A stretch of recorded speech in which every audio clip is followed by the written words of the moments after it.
কোনো গরুর কানে যদি কেউ কয় বাংলাদেশে দুর্ভিক্ষ হবি, গরু মাতালরা বলবি তুই হলি গাধা। যারাই বলে বাংলাদেশ দুর্ভিক্ষ হবে এরা হলো গাধার দল। ধরে কোন কার দল? আর এরা বসে আছে সিয়ারত। একদিন ফেসবুকে দেখি সিয়ারত এক বকরি বসে আছে, একদম লেখছে নেতাকে সাইজ বর্তমান সিয়ার দেখো। সুবহানাল্লাহ। মা মিন দাব্বাতিন ফিল আরদি ইল্লা আলাল্লাহি রিজকুহা। পৃথিবীতে এমন কোনো বিচরণশীল প্রাণী নাই যা রেজেকের ব্যবস্থা আল্লাহ করে না। তাহলে আমাদের বাংলাদেশের পাখি বিদেশে যাবে, দুর্ভিক্ষ হবে 23 সাল। আমাদের বাংলাদেশের গরু ছাগল সব বিদেশে যাবে না। আরে বাবারে, এ দেশের তো থাকা যাবে না। কিন্তু আপনারা আমল করতে চাইলে কি হবে? আমার মায়েরা বলবে হুজুর এ আমল করার কথা বলবেন না, এরা এমন বিড়ি খাওয়া খায়, ঘরের মধ্যে ঢুকলে মনে হয় ভোগরা পোনা ঢুকছে, চুমা খাবার গেলে তো আমার বমি হয়ে যাবে। আমার মায়েরা যারা পর্দা আছেন একটু শোনেন মা, পুরুষের 1 নম্বর নামাজ, নারীদের 1 নম্বর হচ্ছে পর্দা। আমি সেই পর্দার উপর ওয়াজ করতেছি। আর যদি 10 মিনিট লাগে সমস্যা আছে। তারপর অতাওয়াসাউ বিল হক, অতাওয়াসাউ বিল হক। এই বাংলাদেশে একজন ছিল আজিজুল হক, তার বেটা মামুনুল হক। কুল জাল হক জাহাকাল বাতিল ইন্নাল বাতিলা কানা জাহুকা। অতাওয়াসাউ বিল হকের উপর আমি একটা ঘড়ি ধরে 15 মিনিট ওয়াজ করব, শরীর গরম হবে ইনশাল্লাহ। কিন্তু আমার মা বোনেরা যদি বেপর্দা হয়, এই মা বোনদের পেট থেকে যে মালটা দুনিয়াতে আসবে, যতই ওয়াজ করেন এরা হকের পথের কর্মী হবে না। জোরে কোন কথা ঠিক কিনা? এই যে মা বোনদের পর্দানিশী হওয়া লাগবে। অধিকাংশ বাচ্চারাই তো সিজার করা। আপনার বলেন তো পর্দানিশী কোনো নারী সিজার করে? আপনি দেখবেন না। আমার এলাকার কোনো মেয়ে পর্দার মধ্যে থাকে, ওই মেয়ে সিজার করে না। ডাক্তারের বউকে আমি কোনোদিন সিজার করতে দেখিনি। আমার এলাকার ডাক্তারের বউ সিজার করে না। 2টা সন্তান হতো, ডাক্তার সাহেব কেমনি হলো? নর্মালে হতো। তো সিজার কন কি হতো? আল্লাহ নর্মালি সব মাকেই বাচ্চা দেবে, কিন্তু মায়েরা অধৈর্য হওয়ার কারণে ডাক্তারের কাছে যায়, ডাক্তার চেক আপ করে মিথ্যা কথা বলে, বেঁকা হয়ে আছে, তেড়া হয়ে আছে, এগুলো কিছুই না। 3 দিন পরে এমনি বাচ্চা হবে, কিন্তু পেট কেটে বার করে। ওর টাকা কামায় ধান্দা। কি কামায় ধান্দা? আমি হিসাব করে দেখছি ডাক্তারের বউ কোনোদিন সিজার করা লাগে না। মৌলানার বাড়িতে কোনোদিন মিলাদ হয় না। আমার এলাকার সব মৌলানা আমি খুঁজে দেখছি, কোনো মৌলানার বাড়িতে মিলাদ হয় না ভাই। আর পীরের বউ কোনোদিন মুরিদ হতে আমি দেখিনি, কারণ পীরের বউ জানে আমার পীর 1 নম্বর লুচ্চে। ওই মাঝে মধ্যে মুরিদের বউয়ের দিকে চোখ মারে, ওর কাছে মুরিদ হয়ে লাভ কি? তাহলে কয়টা জিনিস করলাম? এটা কিন্তু অতাওয়াসাউ বিল হকের একটু সামান্য ইশারা দিলাম। অতাওয়াসাউ বিল হক কি বুঝলেন? হাজার হাজার মানুষ খাওয়া দাওয়া করতেছে, হাজার হাজার মানুষ খাচ্ছে। ইতিমধ্যে সাইড দেখ পাগলা যাচ্ছে আর বলতেছে মানুষ নাই রে, মানুষ নাই, মানুষ নাই। সমস্ত লোক যারা খাচ্ছে তারা খালি হাসতেছে। পাগলে কেনা খায়, ছাগলে কেনা খায়। কিন্তু একটা মানুষ চিন্তায় পড়ে গেছে, কে আমরা এত মানুষ খাওয়া দাওয়া করি আর ই কয় মানুষ নাই, তাহলে আমরা কি? এই হক কথা একটু খেয়াল করবেন। সবাই হাসতেছে আর বলতেছে পাগলে কিনা কয়, ছাগলে কিনা খায়, পাগলা কি কয়। কিন্তু একজন লোক চিন্তা করে না, তো খাওয়া দাওয়া বাদ দেয়, পাগলার কাছে গেছে, যা বলতেছে ভাই তুমি যে কইলে মানুষ নাই মানুষ নাই, তাহলে আমরা হাজার হাজার মানুষ খাচ্ছি, আমরা কি? তখন পাগলা বলছে খালি তুই কয়ে দেখ, তাহলে তুই বল মানুষ নাই মানুষ নাই, এখনই পিটন খাবি। কিন্তু আমি বলতেছি হক তো পিটে না, কারণ পাগলা। তখন বলে না ভাই খাওয়া দাওয়া বাদ দেওয়াচ্ছি, এ কথা শোনার জন্য না। তাহলে কি করবে? আপনি কেমনে কইলেন মানুষ নাই? তো বলতেছে আমি কেমনে কইলাম মানুষ নাই, এটা শুনলে হবে না, এটা দেখা লাগবে। তো দেখবার যদি চাস তো সাইডে চ। তো পাগলা সাইডে যা বলতেছে দেখ, এভাবে হাত আলগা করছে, বগলের তল দিয়ে তাকায় দেখে 15-20 জন মানুষ, বাদ বাকি সব শিয়াল কুত্তে। তো ভাই কি দেখলাম? কি দেখলাম? চুপ, যা দেখছিস বলিস না, বললেই পিটন খাবো। কি দেখলাম? যা দেখছস দেখছস বলিস না। দেশাইলো কলিকাল ভেড়া ছাটে বাঘের গাল। সবাই বলেন দেশে আইলো কলিকাল, ভেড়া ছাটে বাঘের গাল, আসল কথা বললে তোমায় জেলে দিবে রে, আসল কথা বললে তোমায় ফাঁসি দিবে রে। বুঝবার পারছেন? দেশে আইলো কলিকাল, ভেড়া ছাটে কার গাল? ভারত হচ্ছে ভেড়া আর বাংলাদেশের মুসলমান হচ্ছে বাঘ। জোরে খান কথা ঠিক কিনা? আজকে ভারতের ভেড়ারা আমাকে গাল চাটতেছে আর আমরা ঘুম পাড়তেছি। এখন এই বাঘ আর ভেড়ার কথা যদি আমি বলি তাহলে হয়তো আমাকে আর শেরপুর ওয়াজ করবারে দিবি না, এই 26 তারিখের ঘোষণায় থাকলো, কিন্তু হয়তো অনুমতি দিবি না। জোরে কোন কথা ঠিক কিনা? এই জন্য হক কথা ইশারার দ্বারা, অ্যাঙ্গেলের দ্বারা যা পারি আজকে বলে যাই, ওই জায়গা ঠিক মতো বললেই হবে। জোরে কোন ঠিক কিনা? শোনেন, আল্লাহর ঘরের অর্থাৎ নামাজ যদি আমরা আদায় করি, 2টা পুরস্কার আল্লাহ সাথে সাথে দিবে। তার একটা পুরস্কার রিজিকের পেরেশানি আল্লাহ মুক্ত করে দিবে। 2 নম্বর, যাবতীয় ভয় থেকে, সমস্ত ভয় থেকে আল্লাহ তাকে পুরাপুরি নিরাপত্তা দিয়ে দিবে। জোরে কান সুবহানাল্লাহ। পুরুষের জন্য 1 নম্বর হলো নামাজ। আমার যে সমস্ত মায়েরা বসে আছেন, ও আমিলুস সলেহা, নেক আমলের ওয়াজ করতে গিয়ে আমাদের একটু কথা বলা লাগবে। বহুদিন পরে শেরপুর আইছি তো। এখন আপনারা বলেন, পুরুষের জন্য 1 নম্বর হলো আমল হচ্ছে নামাজ। নেক আমলের মধ্যে 1 নম্বর পুরুষের জন্য কি? আর মেয়ে মানুষের জন্য 1 নম্বর হলো পর্দা। পর্দা, জোরে কোন কি? পর্দা। আমার মায়েরা যদি পর্দা ঠিক মতো না মানে, গত রাত্রে আমি যেখানে ওয়াজ করলাম, যে মসজিদে আমি এশার নামাজ পড়লাম, ওটা হলো আহলে হাদিস মসজিদ। কি মসজিদ? আহলে হাদিস মসজিদ। মসজিদের সাইডে, এক সাইডে মেয়ে নামাজ পড়ে, এরকম কালো কাপড় দিয়েছে, আর এক সাইডে পুরুষেরা নামাজ পড়ে। ওই এলাকার মেয়েরা 5 ওয়াক্ত নামাজ জামাতে আদায় করে। আমি দেখলাম অনেক মেয়েরা আসতেছে, পুরুষের সাথে গল্প করে করে নামাজে ঢুকতেছে। ওরা বুঝাবার চাচ্ছে জামাতে নামাজ পড়া ওয়াজিব, কিন্তু পর্দা করা কি? এটা কি ফরজ? না না, পর্দা ফরজের মধ্যে কম বেশি আছে। যেরকম জানাজার নামাজও ফরজ, 5 ওয়াক্তও ফরজ। 2টা কি একই ফরজ? এক ফরজ না। এই মেয়েদের জন্য 1 নম্বর আমল হচ্ছে পর্দা। পর্দা যদি না থাকে, ওই যতই নামাজ পড়ুক, রোজা করুক, যা করুক, একটা ইবাদত আল্লাহ কবুল করবে না। আমার মায়ের একটু কান ফেলে শোনেন, কতগুলা মেয়ে মানুষ দাঁড়িয়ে আছে দরজায়। কোন দরজায়? যে বাড়ির মধ্যে সাইদাতুন নিসায়ে আহলেল জান্নাহ ফাতেমাতুজ জোহরা। এ সুবহানাল্লাহ কইতে পয়সা লাগে নাকি? এটা আমার কথা? রাসূল বলেছেন সাইদাতুন নিসায়ে আহলেল জান্নাহ, জান্নাতি সমস্ত নারীদের নেত্রী হবে ফাতেমাতুজ জোহরা। সেই ফাতেমাতুজ জোহরার বাড়িতে ঢুকবে কতগুলো মেয়ে, কিন্তু দরজা বন্ধ। কি বন্ধ? আমাদের বাড়ির তো দরজা খোলা। যে বাড়িতে মেয়ে মানুষ থাকে সেই বাড়ির দরজা সবসময় বন্ধ রাখতে হবে। কথাটা বুঝলেন? এটাকে হাট খোলা? এটা হাট খোলা? মেয়েরা দরজায় দাঁড়িয়ে আছে, দরজা বন্ধ। এমন সময় মেয়েরা লক্ষ্য করে দেখে ছোট্ট একটা বাচ্চা দরজার সামনে খেলাধুলা করতেছে। ছোট্ট একটা বাচ্চা দরজার সামনে খেলাধুলা করে। ওই বাচ্চাকে মেয়েদের মধ্যে একজন ডাক দিলেন, বাবু এদিকে আসো তো। আসসালামু আলাইকুম। ছেলেটা এসে বলতেছে আসসালামু আলাইকুম। মেয়েরা চমকে কয় ওয়ালাইকুম আসসালাম। বাবু তোমার নাম কি? বলে আমার নাম হলো হোসাইন ইবনে আলী। আমার নাম হলো হোসাইন ইবনে আলী। মেয়েরা বুঝবার পারছে এটাই ফাতেমার সন্তান। বাবা আনন্দে মাতিয়া সাগরে ভাসাইয়া সেই যে চইলা যায় খবর লয় না। মাজন ধরিয়ায় উদরে কতই কষ্ট করে, 10 মাস পরে পায় প্রসবের বেদনা।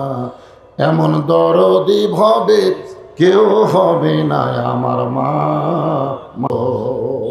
আলহামদুলিল্লাহ। বাবু আমরা একটু তোমার মায়ের সঙ্গে দেখা করবার চাই। তুমি একটু ভিতরে গিয়ে তোমার মায়ের অনুমতি নিয়ে আমাদের জন্য দরজা খোলার ব্যবস্থা করো।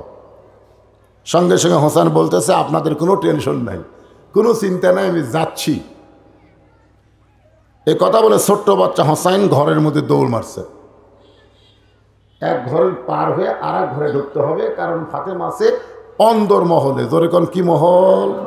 অন্দরমহল। মেয়েরা কিন্তু সব জায়গায় থাকতে পারবে না, মেয়েদেরকে অন্দরমহলে রাখতে হবে, যেখানে পাইকারি হারে সবাই ঢুকতে না পারে। ইমাম গাজ্জালিকে বলা হলো অন্দরমহল মানে কি? ইমাম গাজ্জালি বললেন অন্দরমহল মানে কবর। ছাত্ররা চমকটে বলে, হুজুর অন্দরমহল মানে কবর, এটা কেমন কথা? ইমাম গাজ্জালি বললেন, মেয়ে মানুষ মারা গেলে যেমন সবাই মেয়েটার লাশ ধরে কবরে নামাতে পারে না, মেয়েদের অন্দরমহলে পাইকারি হারে সবাই প্রবেশ করতেও পারবে। আপনারা বলেন তো, মেয়ে মানুষ মারা গেলে কারা কারা লাশ ধরবার পারে? মানে কবরে নামার সময় লাশটা ধরে কবরে নামাবে কারা কারা পারবে? দুলা ভাই পারবে নাকি? দুলা ভাই, চাওয়াতো ভাই, কথা কয় না, ফুফাতো ভাই, মামাতো ভাই, তো পাইকারি হারে তো এখন সবাই ঢোকে। আমার শালি, দুলা ভাই, মায়েরা শোনেন, আপনাকে 1 নম্বর হলো পর্দা। এক ঘরের ভিতর দিয়ে আর এক ঘরের ভিতরে হোসাইন যখন ঢুকতে চায়, প্রথম যেই ঘরে হযরত হোসাইন ঢুকেছে, ছোট্ট মানুষ, ওই ঘরে হযরত আলী আল্লাহর কোরআন তেলাওয়াত করতেছে। ইন্নামাল মুমিনুনা আল্লাযীনা ইযা যুকিরাল্লাহু ওয়াজিলাত কুলুবুহুম ওয়া ইযা তুলিয়াত আলাইহিম আয়াতুহু জাদাতুহুম ঈমানাও ওয়া আলা রাব্বিহিম ইয়াতাওয়াক্কালুন।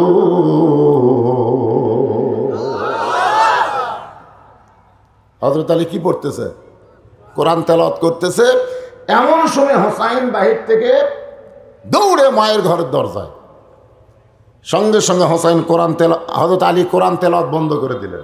শোনেন, সঙ্গে সঙ্গে হযরত আলী কোরআন তেলাওয়াত বন্ধ করতে বললেন, থাম। সুবহানাল্লাহ বলবেন না?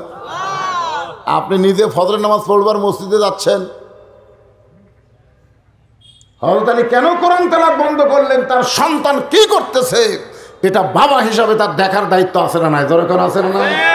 বারে খেলাধুলা করতেছে, আলহামদুলিল্লাহ, ঘরের মধ্যে ঢুকেই মায়ের ঘরে ঢুকবার চায়। এই জন্য হযরত আলী বললেন, থাম। কারণ প্রত্যেকটা বাবাকে তার সন্তান সম্পর্কে জিজ্ঞাসা করা হবে। আপনার কি মনে করছেন, আপনার ছেলে 3টা পর্যন্ত বিশ্বকাপের খেলা দেখলো আর ফজর আজানের সময় ল্যাপের মধ্যে ঢুকলো, আপনি মনে করছেন আমি নামাজ পড়া জান্নাত যাব? জান্নাতকে আপনার মামার বাড়ি নাকি? মামার বাড়ি? বাবা চিন্তা করে, ছেলে আমার 3টা পর্যন্ত হয়েছে করলো, আর সালাত খায়ের নাম শোনার পরে ছেলে কোথায় গেল রে? জানলাতে ভুলকি দিয়ে দেখে পাও নাই মাথাও নাই, ল্যাপের তলে মনে হয় চাউলের বস্তা ঢাকাতে হচ্ছে। দরকার কিসের বস্তা? এই দৃশ্য দেখার পরে বাবা যদি মসজিদে যায়, বাবার নামাজ হবে না, হবে না। আপনি লেখা দেন, হবে না। এই দৃশ্য দেখার পরে আপনার কিছু একটা করা লাগবে। কি করবেন? আস্তে করে বিলাইয়ের মতন ঘরের দরজা খুলে কম্বল টান দিবেন। কম্বল টান দিয়ে বাবা বলতে, আফসোস, আমি আমার ছেলেকে কম্বলের মধ্যে যেরকম দেখলাম, সকালবেলা সাইড ঠেবে কুত্তে একই রকম। সকালবেলা সাইড ঠেবে কুত্তে কেমনে থাকে? আগা মাথা বোঝা যায়, জিলাপির মতো, ওইও কম্বলের মতো। কষ্ট। 7 বছর থেকে নামাজের তালিম দাও, 10 বছর থেকে জোর করে নামাজ ধরো। আপনি তখন ছেলের এই দৃশ্য দেখে যদি মসজিদে যায় নামাজ পড়েন, আপনার নামাজ হবে না।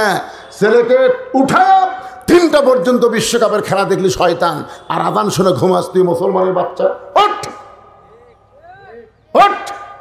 ওরে উঠে ওযু করে যদি মসজিদে আপনার কাছে দাঁড় করায় নামাজ পড়াবার পারেন, ফেরেশতাকে আল্লাহ খবর কি বলে, বাপ বেটা দুটাই জান্নাতি। জোরে কর সুবহানাল্লাহ। আপনার 17 বছরের মেয়েটা কি করতেছে? বাবা হিসাবে আপনার দেখার দরকার আছে না? কথা কর না কেন? আলী কিন্তু দেখছে, দেখে কি বলে, থাম। দেখেন 17 বছরের মেয়েটা হাই হিল পরে কিলকিল করে গোটা কাফুরা ঘুরতেছে। আগে অন্না ছিল বুকের উপরে, এখন অন্না গেছে ঘাড়ের উপরে। এভাবে অন্না ছিল আগেকার মেয়েরা, ছেলেরা দেখবার চাইলেও কিন্তু পারত না, ঢাকা রাখছে। এখন সেই অন্নাটা ঘুরে এইরকম ঘুরে এই দিকে চলে গেছে। একটা প্লাজো পায়জামা পরে হাই হিল পরে কিলকিল করে হাঁটতেছে। বাবা হিসাবে আপনার দেখার দরকার আছে না নাই? আল্লাহ নবী দেখছেন 9 বছরের মেয়ে ফাতেমা হাতের মধ্যে চুরি দিয়ে মুচকি মুচকি হাসতেছে। নবী ঘরের মধ্যে এসে বলতেছে, মা দেখি তো কি সুন্দর লাগতেছে। এই কথা আল্লাহ নবী বলে নাই, নবী ওইটা দেখার সঙ্গে সঙ্গে আর ঘরের মধ্যে ঢুকলেন না। 9 বছরের ফাতেমা চমকে গেল, যে বাবা ঘরের মধ্যে ঢুকে আমাকে মা মা বলে আদর করে, সেই বাবা কেন ঘরের মধ্যে ঢুকলো না? বারান্দায় গিয়ে দেখে নবীর চোখ দিয়ে দর দর করে পানি পড়তেছে। ফাতেমা বলে, কি দুঃখ আপনার মনে এমন করে কান্দেন? আল্লাহ রাসূল বলে, ফাতেমা যে দুনিয়াতে সাজবে মা, আল্লাহ তার আখিরাতের সাজ কমায়া দিবে। সঙ্গে সঙ্গে ফাতেমা হাতের চুরি খুলে মাটির ফাইলা দিলেন। নবী দৌড়ে গিয়ে চুরি 2টা করে জামার পকেটের মধ্যে ঢোকালেন। ফাতেমা বলে, বাবা যেই চুরি হাতে দেওয়ার কারণে আপনি রাগ করে ভিতরে ঢুকলেন না, সেই চুরি ফাইলা দিলাম, আপনি কেন খুলে পকেটের মধ্যে নিলেন? রাসূল বলে, ফাতেমা তুই আমার কাছে আয়। যেই কাছে আইছে আল্লাহ নবী বললেন, একদিন তোর নাকে ফুল পরানো হবে, একদিন তোমার কানে দুল পরানো হবে, গলাত মালা দেওয়া হবে। ফাতেমা বলে, বাবা কবে কবে? আল্লাহ নবী বললেন, ধৈর্য ধরো, যেদিন তোমার বিবাহ হবে। মেয়েরা কেবলমাত্র এক পুরুষের জন্য সাজতে পারবে, সেই পুরুষটা হলো তার স্বামী। স্বামী ছাড়া অন্য কোনো পুরুষের জন্যে মেয়েদের সাজগোজ করা জায়েজ নাই। নবী হয়ে যদি তার মেয়েকে এরকম শিক্ষা দেয়, আর আমরা নবীর উম্মত, আমাদের খেয়াল করার দরকার আছে না নাই? জোরে করে আছে না নাই? আলী বলতেছেন, খেলাধুলা করতেছিলি বাহিরে, ভালো কথা, খেলাধুলা বাদ দিয়ে দৌড়ে এসে মায়ের ঘরে ঢুকতেছিস কেন? হোসেন বলতেছে, আব্বু কতগুলো মেয়ে মানুষ দরজার দাঁড়িয়ে আছে, তারা আমার মায়ের সঙ্গে দেখা করবে। আমি আইসি মা ঢোকার অনুমতি দিবে কিনা, দরজা খোলার অনুমতি দিবে কিনা, সেই অনুমতি জানার জন্যে। আলী বলতেছেন, পাগল শোন, মেয়েদের জন্য যদি তোর মায়ের কাছে অনুমতি লাগে, তাহলে তোর জন্যও তোর মায়ের কাছে অনুমতি লাগবে। কারণ তোর এখন বয়স কত? তোর কয় বছর বয়স? হোসেন বলতেছে, আমার বয়স কত এটা আপনি ভালো জানেন। বলে, এই জন্যই তো তোর থামাসি। না কেন? আমি জানি বলেই তো তোর থামাসি রে পাগলা। কারণ 2 বছর 24 মাস বয়সের বাচ্চা যদি আপনার কাছে থাকে, বউ থাকে, আপনি বাচ্চা চেতন থাকলেও বউকে আদর করবার পারবেন, কোনো সমস্যা নাই। কারণ 2 বছরের বাচ্চারা খালি দেখবি আর হাসবি, কিন্তু বুঝবার পারবি না। কিন্তু যখনই 25 মাস হবি, 2 বছর অতিক্রম করবি, তখন বাচ্চা চেতন থাকা অবস্থায় আপনার বউকে আপনি আদর করতে পারবেন না। কারণ বাচ্চা খালি দেখবি না, ওটা মেমোরির মধ্যে লোড করবি। বেড়া সে বলতে পারে, আব্বা তাই মাকসাবা ধরছিল রে, বলবার পারে। তাহলে কি বুঝলেন? আমার হালাল বউ, হালাল বউ রে, আমার হালাল বউ 2.5 বছরের বাচ্চা চেতন থাকলে আমি আদর করতে পারবো না। এটার নাম হলো ইসলাম। 14ই ফেব্রুয়ারি ইসলাম না রে, কাতি মাসে কুত্তের মতন জোড়া লাগায়, এটার নাম ইসলাম না।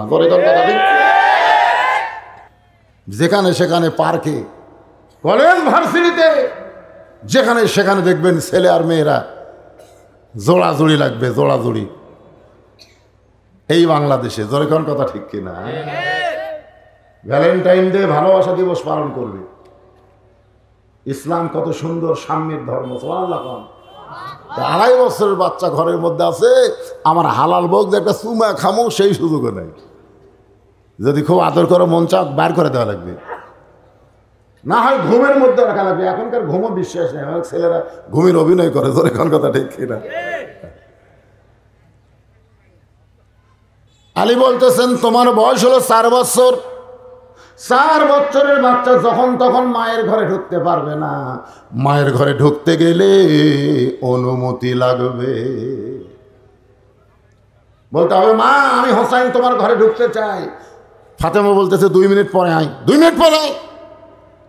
এখন পোশাক আশাক আমার যেমন আছে, তুই ঢুকলে আমার শরম লাগবে। সুবহানাল্লাহ কর না কেন? আবার যদি মেয়ে বড় হয়, তখন বাবা যদি মেয়ের ঘরে ঢুকবার চায়, তখন কিন্তু অনুমতি লাগবে। আপনার কি মনে করছেন, যে মেয়েকে আপনি কোলে কাকালে বড় করছেন, সেই মেয়ে এখন 12 বছর আছে, ঘরের মধ্যে আছে, আপনি ইচ্ছা মতো ঘরে ঢুকতে পারবেন না। ঢুকবার গেলে মেয়ের অনুমতি লাগবে। সুবহানাল্লাহ খান, সুবহানাল্লাহ খান। কত সুন্দর ইসলাম দেখছেন। আপনি যে মেয়েকে বুকে নিছেন, আমি যে মেয়েকে বুকে নিয়ে ঘুম পাড়ছি, এখন সেই মেয়ে আমার ঘর ঢুকতে শরম করে। আব্বু আব্বু আমি ঢুকতে পারছি, আয় মা আয় আয় আয়, কি আদর রে, বুকো চাপাইলে ঘুম পাড়ছি রে। সুবহানাল্লাহ। এইমাত্র জোহরের নামাজ আদায় করে আল্লাহ নবী ফাতেমার বাড়ির দরজায় ডাকতে বললেন, ফাতেমা সকাল থেকে আমি তোকে দেখিনি মা, তোর মুখটা একটু দেখবার চাই। ফাতেমা দরজা থেকে বললেন, বাবা এখনকার মতন ফেরত যান, এখন আপনার জন্য দরজা খোলা যাবে না। আল্লাহ রাসূল কিছুই না বলে ফেরত গেলেন। যেই নবীর জুতার পরশে আল্লাহর আরশ ধন্য হয়ে যায়, সেই নবীকে ফাতেমা ফিরাইয়া দিলে। আসরের নামাজের পরে আল্লাহ নবী চুপি চুপি ফাতেমার দরজায় সালাম দিয়ে বললেন, ফাতেমা জোহরের সময় আমারে ঘুরাই দিছিস মা, তোর মুখটা না দেখলে আমার কলিজায় শান্তি হয় না, একটু দরজা খুলে দে, আমি তোর মুখ দেখবার চাই। ফাতেমা দরজা থেকে বলে, বাবা আপনার মেয়ে এখন বড় হয়েছে, যতবার আপনি আসবার চাবেন ততবার দরজা খোলা যাবে না। আমার পরনে এমন একটা কাপড় আছে বাবা, যে কাপড় পরে আপনার জন্য দরজা খুলতে আমার বড় শরম হয়। আল্লাহ নবী সঙ্গে সঙ্গে গায়ের চাদর টান দিলেন, এক টানে চাদর জানলার কাছে যে বললেন, মা এই চাদরটা পরে তুই আমার জন্য দরজা খুলে দে। ফাতেমা বাবার চাদর পরে দরজা খুলে দেয়। নবী তাকায় দেখে ফাতেমা নিচের দিকে তাকায় কাঁদতেছে। আল্লাহ রাসূল বলে, ফাতেমা মুখ তুলে কি একবার আমার দিকে তাকাবে না? ফাতেমা বলতেছে, বাবা আপনার গায়ের চাদর পরে আমার খুব শরম লাগতেছে বাবা, আপনার চেহারার দিকে তাকাইতে আমার বড় ভয় লাগতেছে। রাসূল বলে, ফাতেমা রে তুই আমারে না দেখলে কি হবে মা, আমি তোর চেহারার দিকে তাকায় দেখলাম, তোর চোখে তুই সুরমা ব্যবহার করছিস, এত সুন্দর লাগতেছে। ফাতেমা বলে, বাবা ওই আল্লাহর শপথ করে বলতেছে আমি চোখে সুরমা দেইনি, কারণ দুনিয়ার সাজগোজ আমার পছন্দ নয়। 3 দিন হলে না খাওয়ার কারণে আমার চোখে কালিমা পড়ে গেছে বাবা। সঙ্গে সঙ্গে নবী ফাতেমার হাতটা ধরে বললেন, মা 33 বার সুবহানাল্লাহ, 33 বার আলহামদুলিল্লাহ, 34 বার আল্লাহু আকবার আমল কর, এ কষ্টের দুনিয়া তোর সাঙ্গ হবে, 8টা জান্নাতের মালিক আমার আল্লাহ তোকে বানায়া দিবে।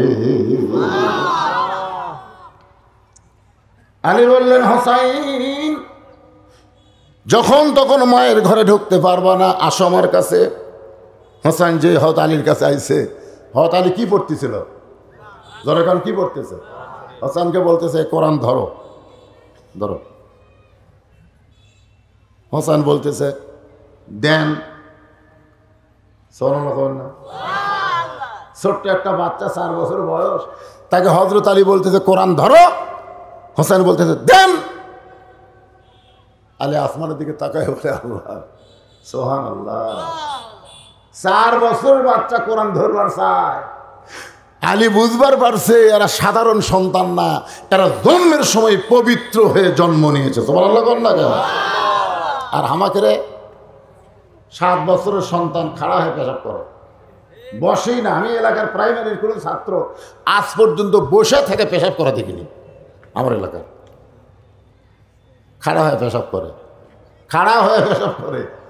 একজনকে বললাম, কিরে দাঁড়ায় পেশাব করিস কোন ক্লাসে? তো আনি পড়ি। তোর স্যার তোকে শিখাইনি যে কেমনি পেশাব করা লাগে? তখন বলে, চাচা দেখি খন প্রাইমারি পেশাবখানার যা দেখি আমার স্যারই খাড়া হয়ে পেশাব করে চাচা।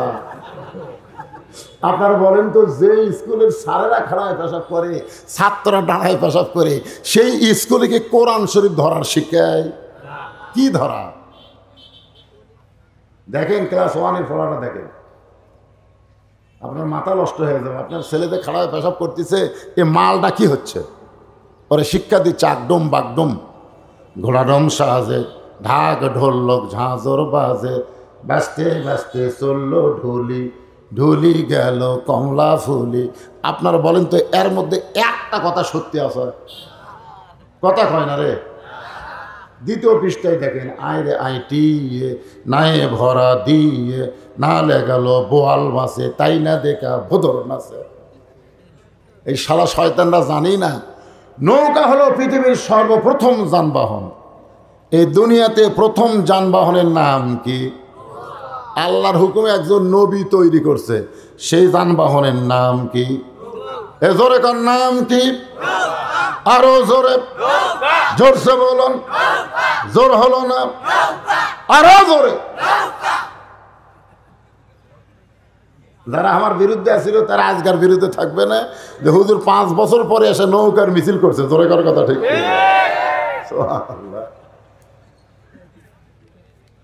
আসলে নৌকা নিয়ে কি বাজে মন্তব্য। আয় রে আয় টিয়ে নায়ে ভরা দিয়ে, না লেগাল বোয়াল মাছে। নৌকা যদি বোয়াল মাছে লিয়া যায় তাহলে ডানা বিকা। এগুলো শিক্ষার নামে আমাদের কোমলমতি মাসুম বাচ্চাদেরকে নষ্ট করা হচ্ছে। জোরে করার কথা ঠিক কিনা? আর হযরত আলী বলতেছেন, হোসাইন কোরআন ধরো। সঙ্গে সঙ্গে হোসেন কি বলতেছে? আমার শরীর ঠিক নাই। শরীর ঠিক নাই না কি বলছে? দেন এ মাদ্রাসার যারা বাচ্চা হতো, তুই কোন হাত পড়িস বাবা? খালি কোরআন শরীফ দিবার চান, দেন। কারণ এরকে পেশাব করা দেখলেও তো আত্মা শান্তি পায়। দেখবেন সকালে যখন পেশাব করতেছে,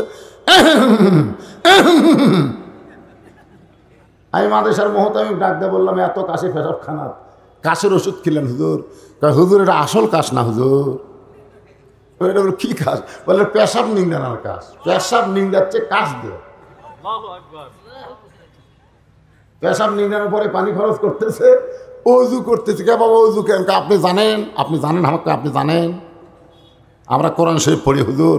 এ কোরআন ধরবার গেলে লা ইয়ামুসসুহু ইল্লাল মুতাহহারুন, পবিত্র না হয়ে এই কোরআন স্পর্শ করা যাবে না। তাহলে আপনার বাচ্চার হাতে একটা কোরআন শরীফ দেওয়ার, আমার প্রিন্সিপাল সাহেব যে কথা বললেন, মাদ্রাসা, এই মাদ্রাসায় যারা লেখাপড়া করে, বিশেষ করে আলিয়া মাদ্রাসায়, তারা হলো অলরাউন্ডার। অলরাউন্ডার। আর যারা হাই স্কুলে পড়ে জেনারেল শিক্ষা, এরা অলরাউন্ডার না। বাংলাদেশে 2টা ক্রিকেটারের নাম বললে আপনার বুঝবেন। একটা হলো মোস্তাফিজ, খালি বল করে, ব্যাটত গেলি ধরা খায়। আর একটা হলো সাকিব আল হাসান, ওই বলও করে, ব্যাটও করে, ফিল্ডিংও করে। ধরে খাল কথা ঠিক কি না? আলিয়া মাদ্রাসায় যারা লেখা পড়বে এরা সব পারে। ইঞ্জিনিয়ার আছে, ডাক্তার আছে, সব আছে। আর যারা জেনারেল শিক্ষায়, এরা কোনোদিনও চাইলে ম্যাট্রিক পাস করলে আলেমে ভর্তি হওয়ার পারবে না, কিন্তু দাখিল পাস করে ইন্টারে ভর্তি হওয়া যাবে। ধরে করার কথা ঠিক কথা বল না? আপনার সন্তানগুলোকে হাতে কোরআন দেওয়ার চেষ্টা করবেন। হযরত আলী হোসেনের হাতে কোরআন দিয়া এবার অন্দরমহলে ঢুকতেছে। কারণ মেয়ে বড় হলে বাবা ঢুকতে অনুমতি লাগবে, ছেলে বড় হলে মায়ের ঘরে ঢুকতে অনুমতি লাগবে, কিন্তু স্বামী যদি বইয়ের ঘরে ঢোকে তখন কোনো অনুমতি লাগবে? এই স্বামী যখন তখন বইয়ের ঘরে ঢুকতে পারবে না। হযরত আলী দরজা খুলে অন্দরমহলে যেই মাত্র তাকাইছে, তাকায় দেখে ফাতেমা বাম হাতে জাঁতা ঘুরায় আর ডান হাতে আল্লাহর কোরআন তেলাওয়াত করতেছে। সুবহানাল্লাহ। এই দৃশ্যটা খেয়াল করেন। এটা হযরত আলী দেখতেছে দরজার জায়গা, যে ফাতেমা বাম হাতে কি ঘুরায়? জাঁতা ঘুরাইতেছে, আর ডান হাতে আল্লাহর কোরআন তেলাওয়াত করতেছে। এই দৃশ্য দেখার পরে হযরত আলী মনে মনে কান্দার বলে, আল্লাহ, আমার ঘরে খাট নাই, পালং নাই, আমার ঘরে সম্পদ নাই, আমার ঘরে দুনিয়ার কোনো দৌলত নাই, কিন্তু আমি ভাগ্যগুণে এমন একটা বউ পাইছি যে বউটা আমার ভাঙ্গা ঘরটা যেন জান্নাত বানায়া দিছে। আপনারা যা ভুল কি মারা দেখেন তো, আপনার ম্যাডাম কি করতেছে? ম্যাডাম,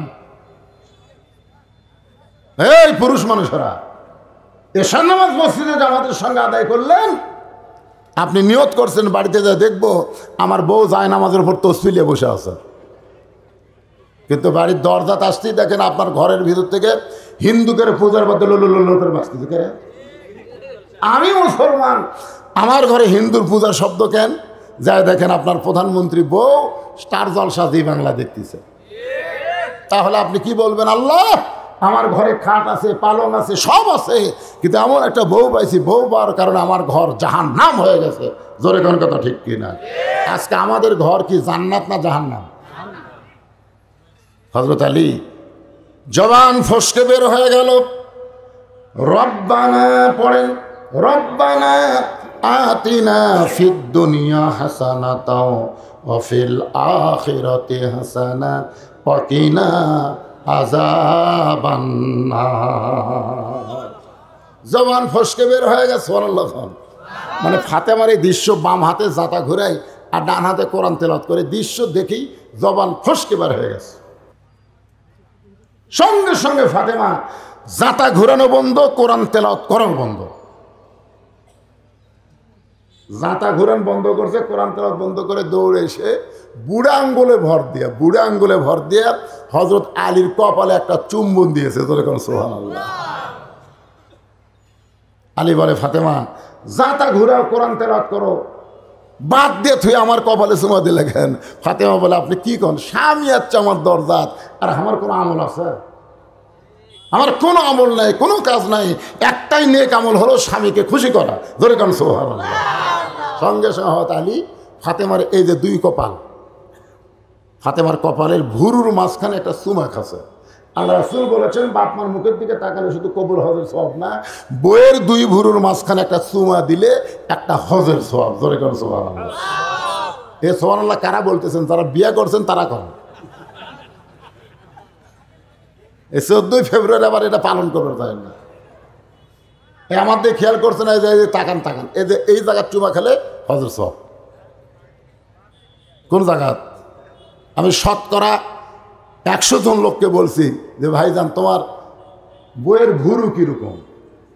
তো বলে, হুজুর আমি তো খেয়াল করি, মানে আজ পর্যন্ত চুমাই খাইনি।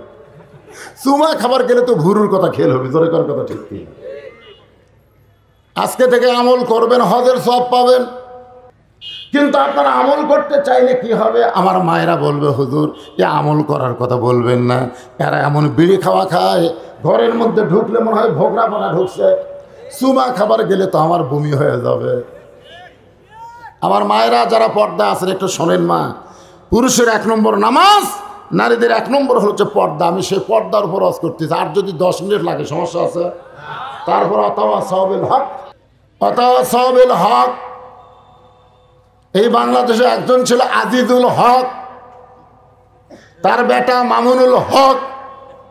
কুল জাল হক জাহাকাল বাতিল ইন্নাল বাতিলা কানা জাহুকা।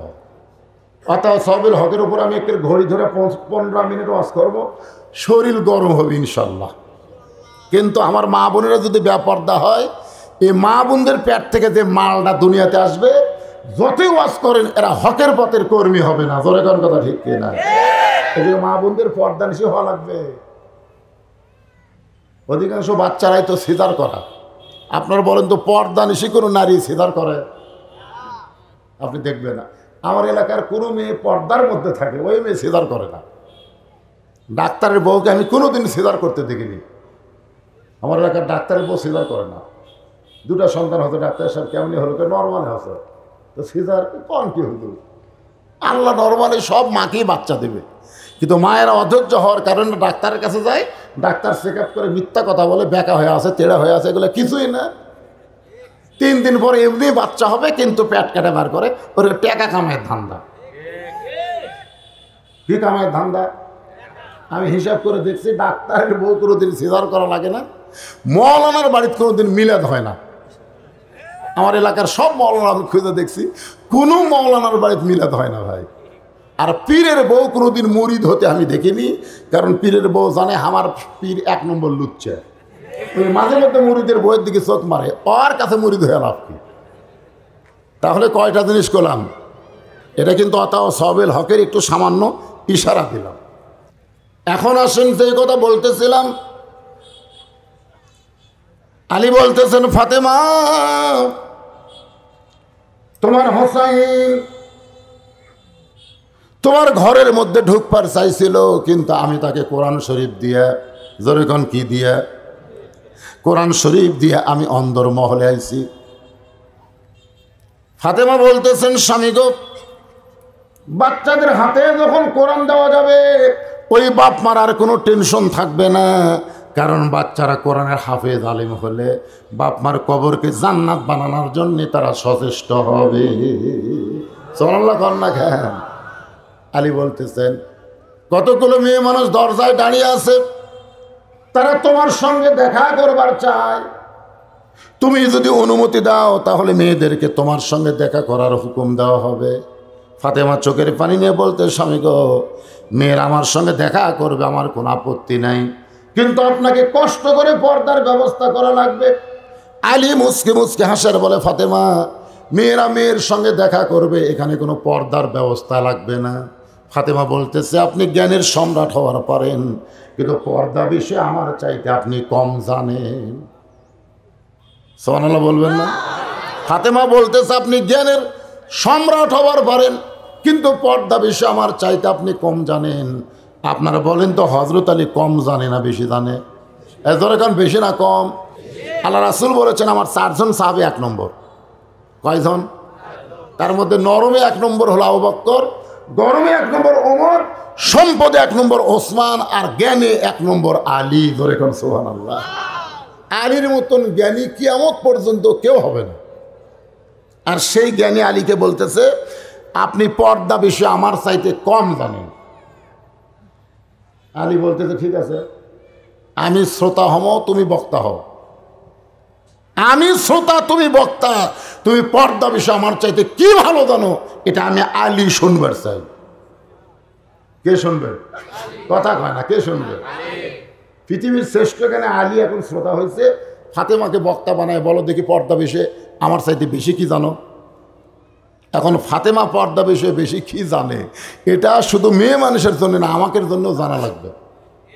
এই জন্যই জানা লাগবে আমাদের ভবিষ্যৎ জেনারেশন যেন ভালো হয়। পর্দার ভিতর থেকে যে বাচ্চাগুলো বের হবে, আপনারা বলেন তো এই বাচ্চাগুলো কি হবে?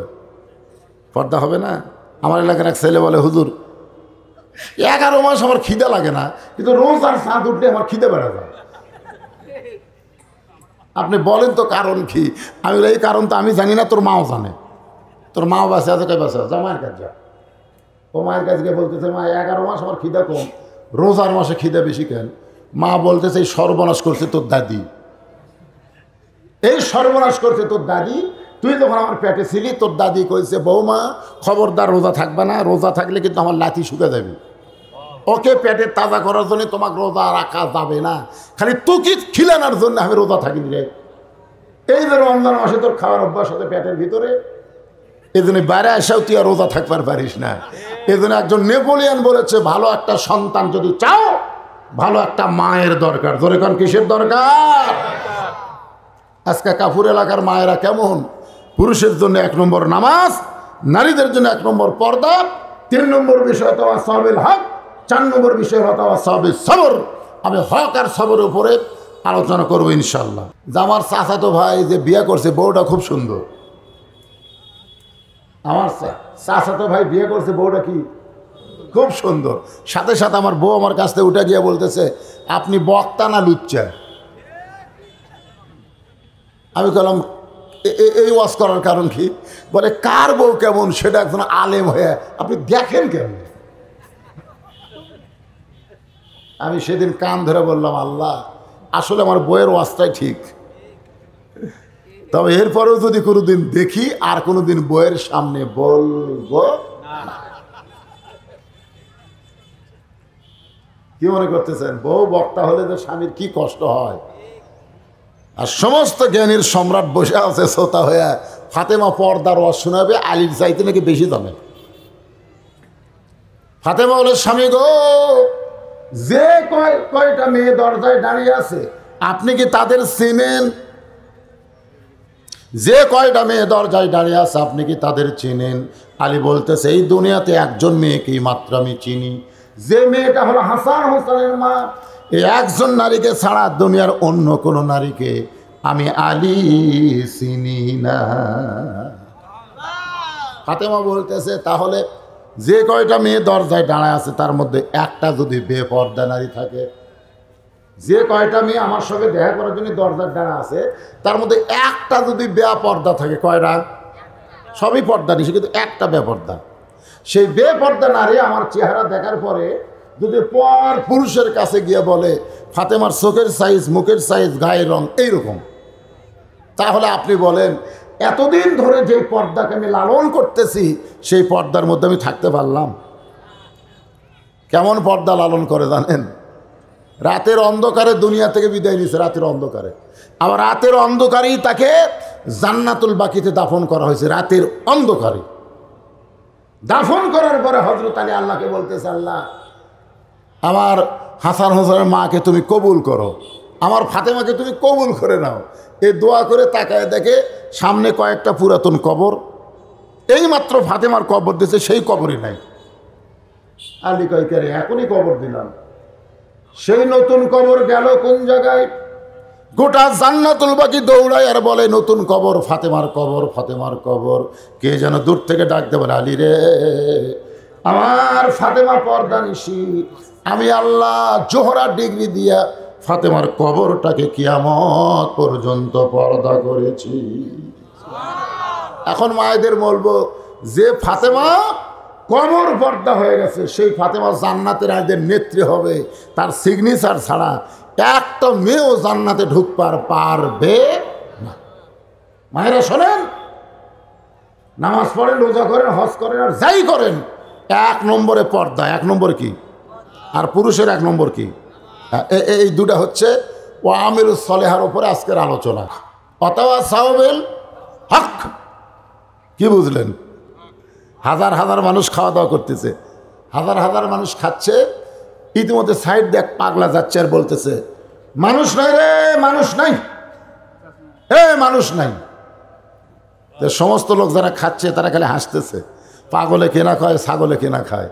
কিন্তু একটা মানুষ চিন্তায় পড়ে গেছে, কে আমরা এত মানুষ খাওয়া দাওয়া করি আর এই কয় মানুষ নাই, তাহলে আমরা কি? এই হক কথা একটু খেয়াল করবেন। সবাই হাসতেছে আর বলতেছে পাগলে কিনা কয়, ছাগলে কিনা খায়, পাগলা কি কয়। কিন্তু একজন লোক চিন্তা করে না, তো খাওয়া দাওয়া বাদ দেয়, পাগলার কাছে গেছে, যা বলতেছে ভাই তুমি যে কইলে মানুষ নাই, মানুষ নাই, তাহলে আমরা হাজার হাজার মানুষ খাচ্ছি, আমরা কি? তখন পাগলা বলছে খালি তুই কয়ে দেখ, তাহলে তুই বল মানুষ নাই, মানুষ নাই, এখনই পিটন খাবি। কিন্তু আমি বলতেছি হক তো পিটে না, কারণ পাগলা। তখন বলে না ভাই খাওয়া দাওয়া বাদ দিয়ে যাচ্ছি, এ কথা শোনার জন্য না। তাহলে কি করবে? আপনি কেমনে কইলেন মানুষ নাই? তো বলতেছে আমি কেমনে কইলাম মানুষ নাই, এটা শুনলে হবে না, এটা দেখা লাগবে। তো দেখবার যদি চাস তো সাইডে চ। তো পাগলা সাইডে যা বলতেছে দেখ, এভাবে হাত হালকা করছে, বগলের তল দিয়ে তাকায় দেখে 15-20 জন মানুষ, বাদ বাকি সব শিয়াল কুত্তে। তবে ভাই কি দেখলাম, কি দেখলাম? চুপ, যা দেখছিস বলিস না, বললি পিটুন খাবো। কি দেখলাম? যা দেখছস দেখছস বলিস না। দেশাইলো কলিকাল, ভেড়া সাটে বাঘের গাল। সবাই বলেন দেশাইলো কলিকাল, ভেড়া সাটে বাঘের গাল। আসল কথা বললে তোমায় জেলে দিবে রে, আসল কথা বললে তোমায় ফাঁসি দিবে রে। বুঝবার পারছেন? দেশাইলো কলিকাল, ভেড়া সাটে কার গাল? ভারত হচ্ছে ভেড়া আর বাংলাদেশের মুসলমান হচ্ছে বাঘ। জোরে খান কথা ঠিক কিনা?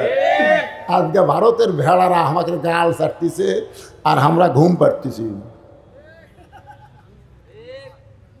এখন এই বাঘ আর ভেড়ার কথা যদি আমি বলি তাহলে হয়তো আমাকে আর শেরপুর ওয়াজ করবারে দিবি না, এই 26 তারিখের ঘোষণায় থাকলো, কিন্তু হয়তো অনুমতি দিবি না। জোরে কোনো কথা ঠিক কিনা?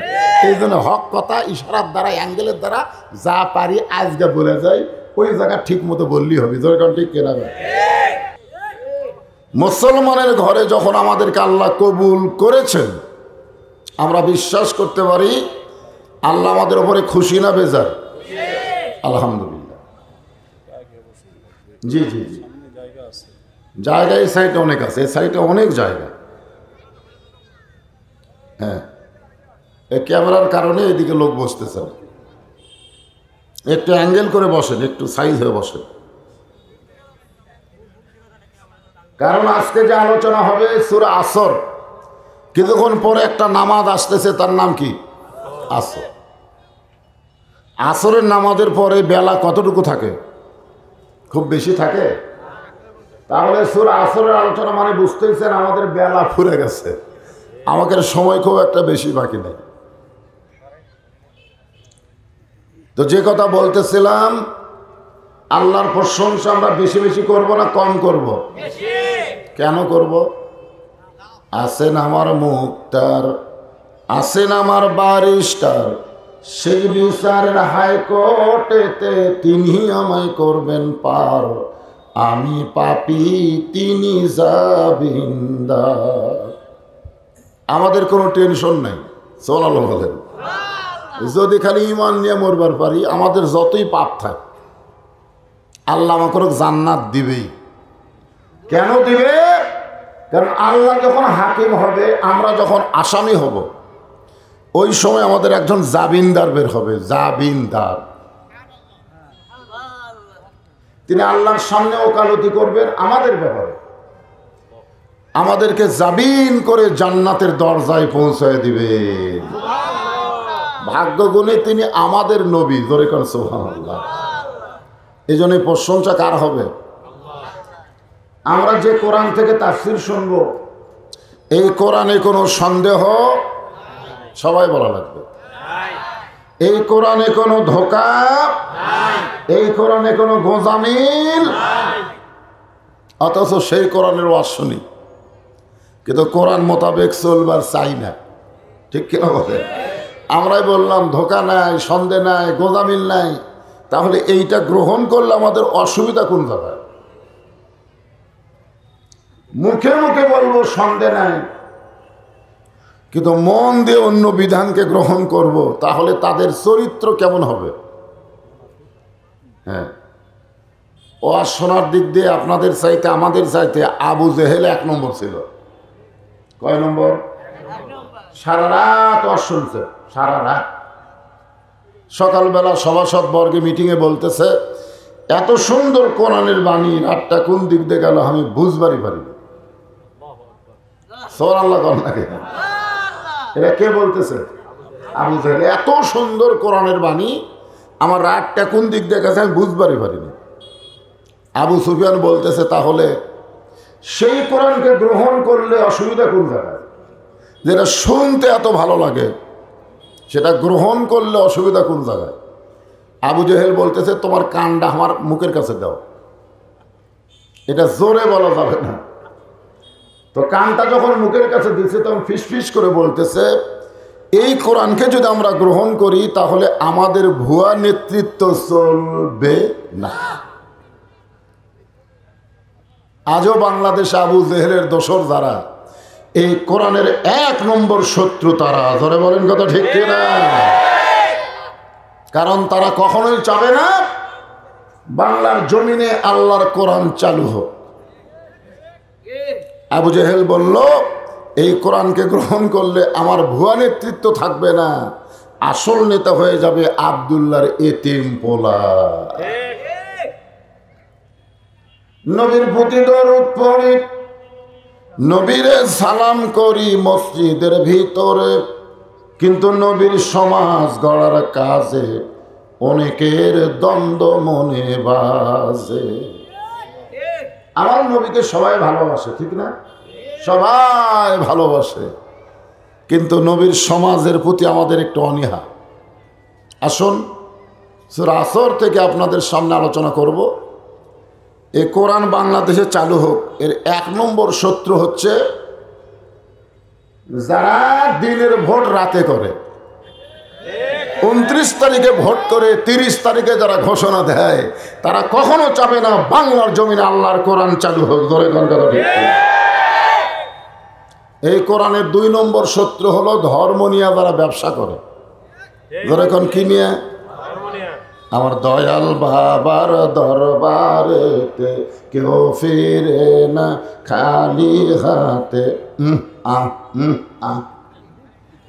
এরকম ধর্মের ব্যবসায় আমাদের দেশে আছে না নাই?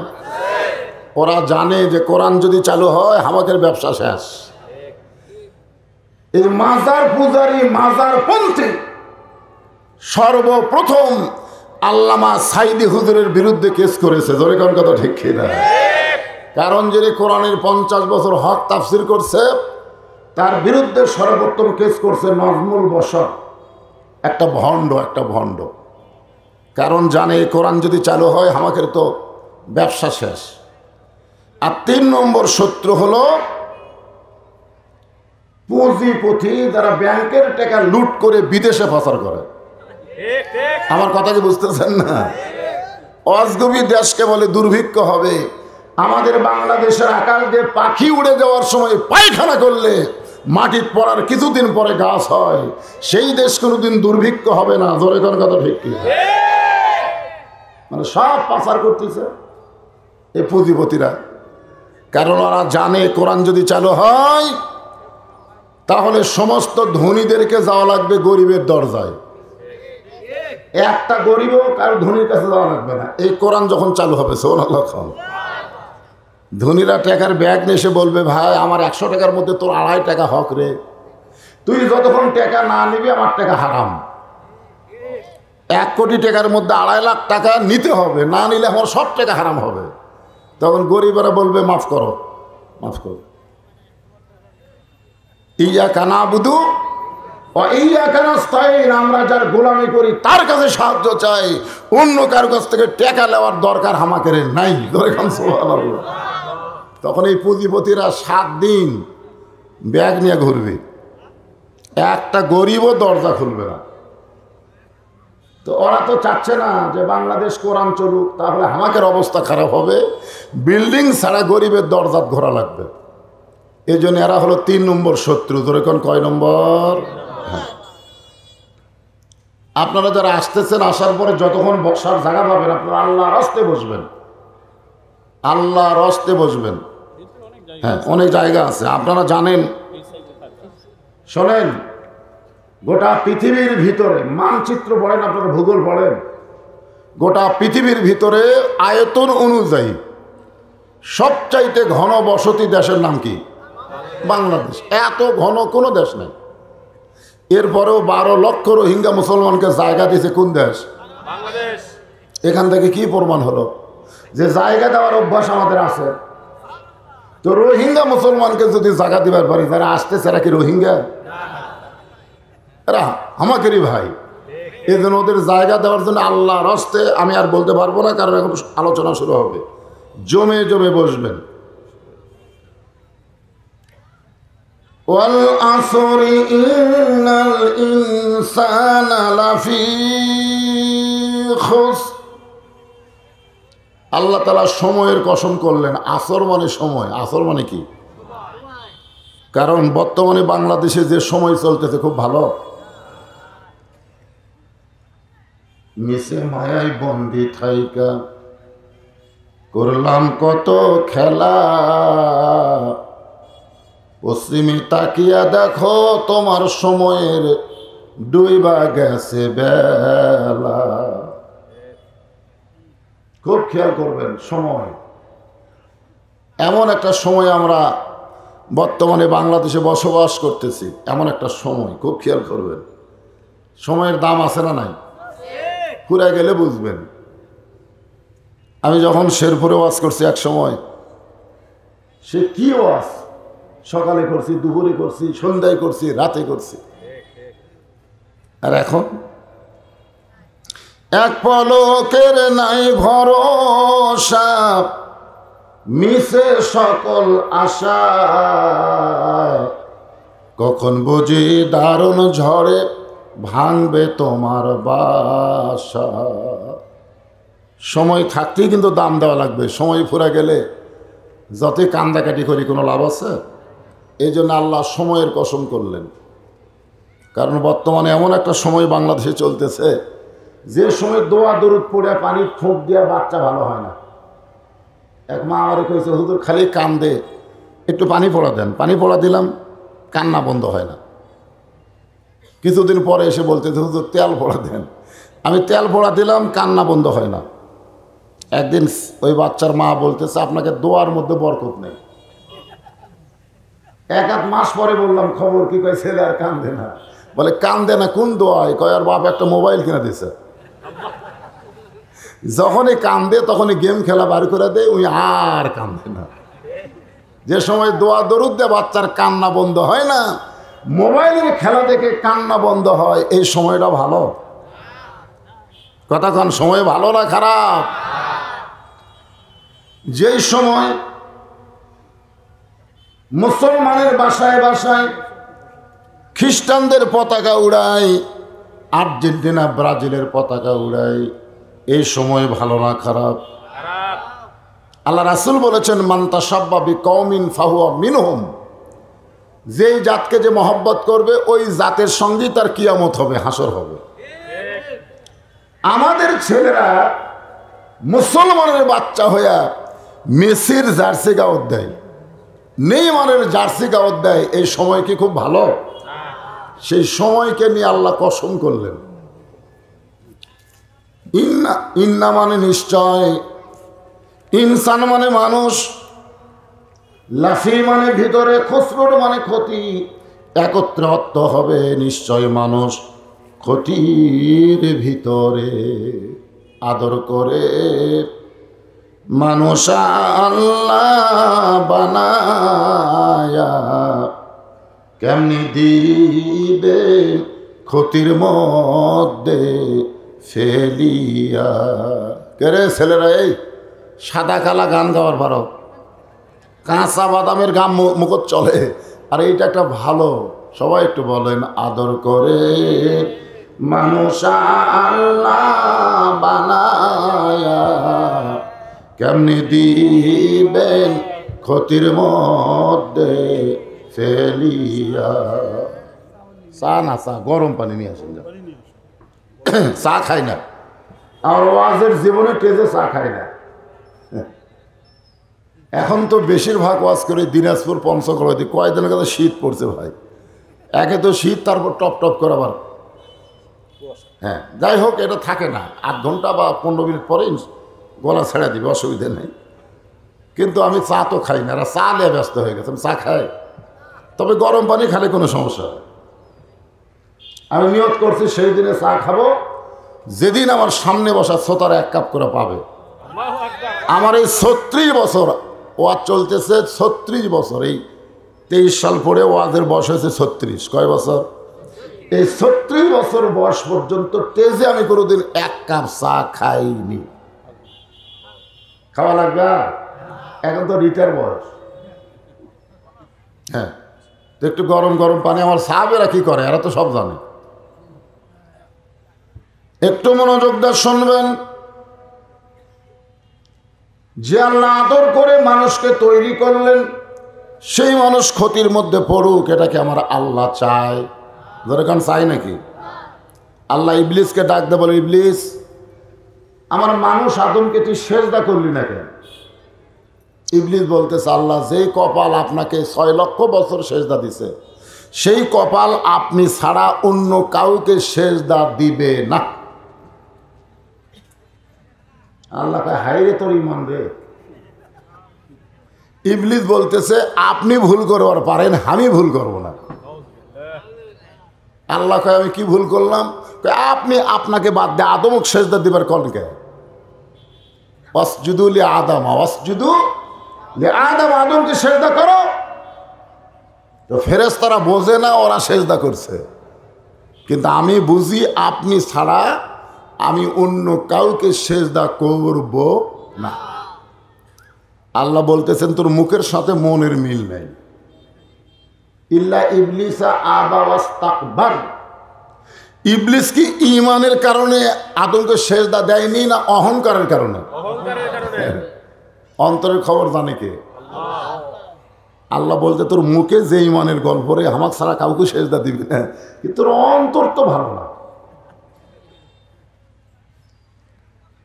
আল্লাহ বলেন বের হয়ে যা, আমার এরিয়ার মধ্যে তোর থাকা যাবে না, রহমত এবং হেদায়েতের এরিয়া থেকে তুই বের হয়ে যা। ইবলিস বলতেছে আল্লাহ বের হয়ে যাওয়ার সময় আপনাকে একটা প্রশ্ন করব। আল্লাহ বলে কি প্রশ্ন? বলে প্রশ্ন হলো আদম বড় না আপনি বড়? কার প্রশ্ন এটা? কি মানুষের প্রশ্ন না শয়তানের প্রশ্ন? আমাদের বাংলাদেশের এরকম শয়তানি ভণ্ডামি কিছু দল আছে, যেরকম আছে না? না, হ্যাঁ, খুব খেয়াল করবেন। আল্লাহ বলে ইবলিস তোর কি মনে হয়? ইবলিস বলতেছে আমি বিশ্বাস করি আপনি বড়, কিন্তু আমার মন বলতেছে আপনার চাইতে আদম বড়। আল্লাহ কয় তোর মন আর ঈমান দুই রকম হলো কেন? বলে আমার ঈমানের কারণেই তো আপনাকে 6 লক্ষ বছর সেজদা দিছি, কিন্তু আমার মন বলতেছে একটা সেজদা করিনি, তার কারণে আপনি 6 লক্ষ বছরের সেজদা বাতিল করে দিলেন। আল্লাহ ডাকদা বলে ইবলিস আমি আদমকে মানুষকে এত ভালোবাসি আমার চাইতেও অনেক বেশি। সুবহানাল্লাহ জোরে খান। এই সময় সুবহানাল্লাহ মুখত আসে না?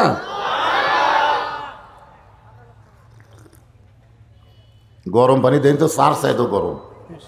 আচ্ছা ঠিক আছে।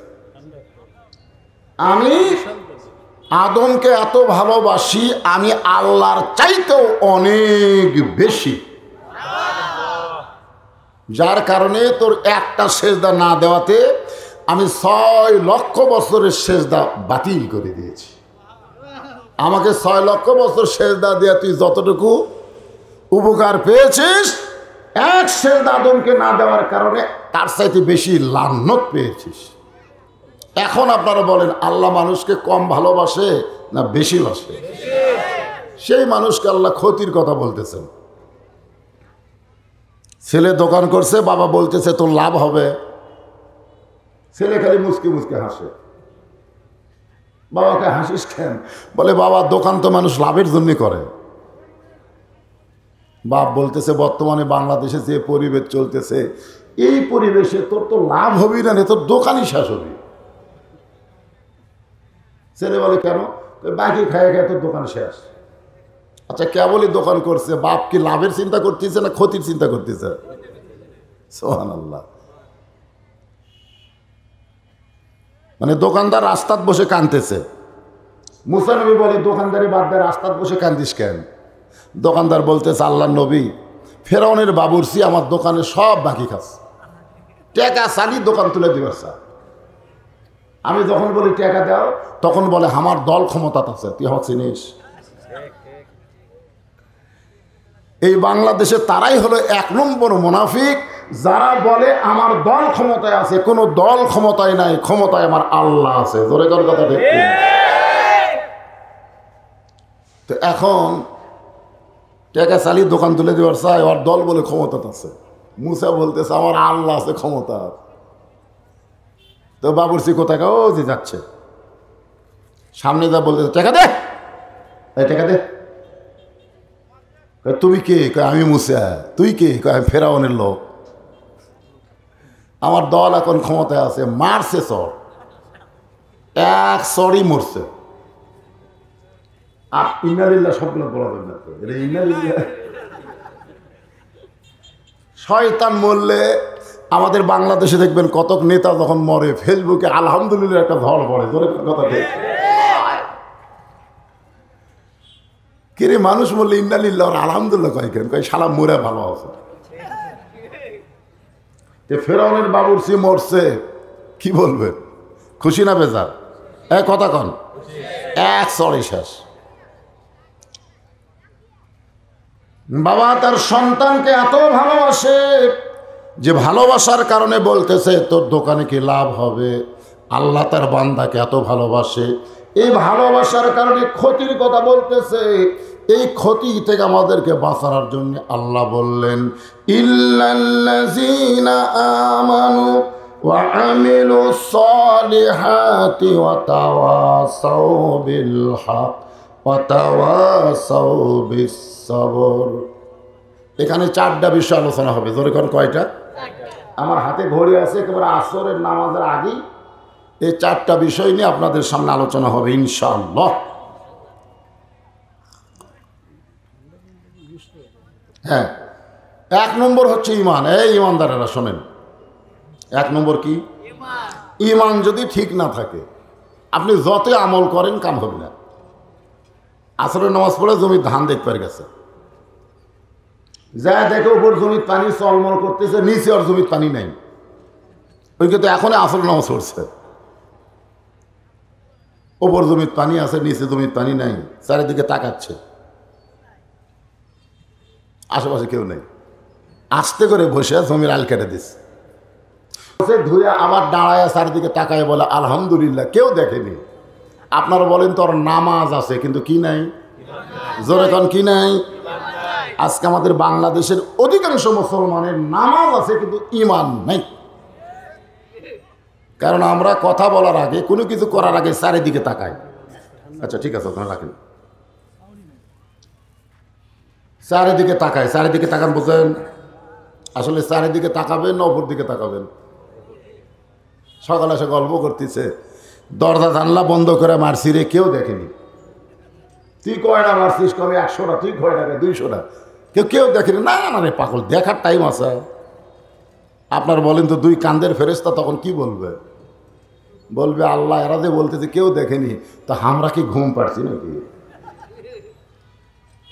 যদি ফুলগুলো হয় অভিমানে ঝরে যায়, আমি মালা গেথে বলো কারে পরাবো, সে যে কেন এলো না, কিছু ভালো লাগে না, কবরে আসুক মজালায় সিল মারিব।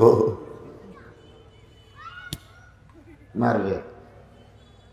দাদা ভোট দেবার গেছে, নাতি বলতেছে আপনি কষ্ট করে আইছেন কেন? আপনারটা তো আমরাই দিছি। দাদা মন খারাপ করে যাওয়ার সময় বলে, দাদা দাদিক যান পাঠান না।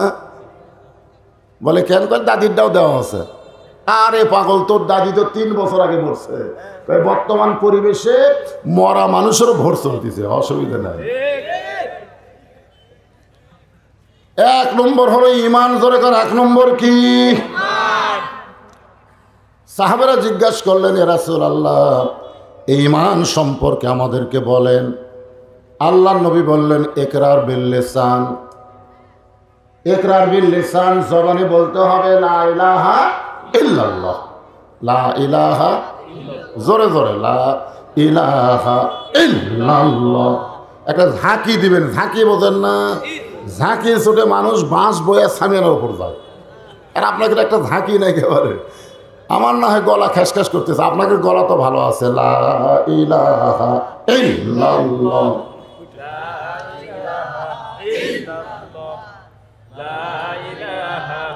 লা ইলাহা ইল্লাল্লাহ মুহাম্মাদুর রাসূলুল্লাহ।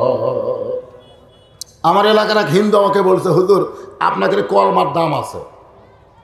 তা আমি কইলাম, আপনি হিন্দু হয়ে মুসলমানের কলমার দাম কেমনি বোঝেন? বলে যুদ্ধের সময় এই কলমা সবসময় আমার মুখতে ছিল, লা ইলাহা ইল্লাল্লাহ, লা ইলাহা ইল্লাল্লাহ। আর্মিরা দেখি বলে বিলকুল ঠিক হয়, ঠিক হয়, ঠিক হয়। হুজুর এই কলমা যদি মুখে না থাকতো, আর্মির গুলিতে আমি মারা যেতাম। আমি কইলাম, দেখেন শুধু কলমা কয়া যদি আর্মির হাত থেকে বাঁচেন, এই কলেমাকে যদি কলিজার মধ্যে জায়গা দিবার পারেন, তাহলে জাহান্নামের আগুন থেকেও আল্লাহ আপনাকে বাঁচাইয়া দিবে। তাসদীক বিল জানান, কলিজার মধ্যে জায়গা দেওয়া লাগবে। কলিজার মধ্যে কলেমাকে যারা জায়গা দিবে, তারা কোনোদিন বাতিলের সঙ্গে আপোষ করবে।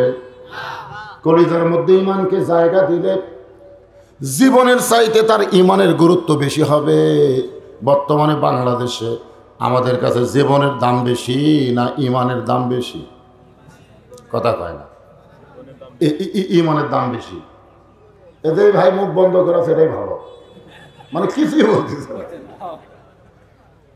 আপনার বলেন তো কোনো কিছু না বলে মুখ বন্ধ করে থাকা, তার জেলও হবি না, জুলুম হবি না, সবাই বলবে চুপ থাকে, কথা ঠিক ওই চুপ। কিন্তু বাংলাদেশে জেল জুলুম হলো না চুপ থাকার কারণে, কিন্তু মরার আগে আল্লাহ তার মুখের জবান কেড়া নিবে, আর মুখে ইমানের কলেমাও নসিব হবে না। এই জন্য জবান খোলা লাগবে, জোরে কোন কথা ঠিক না?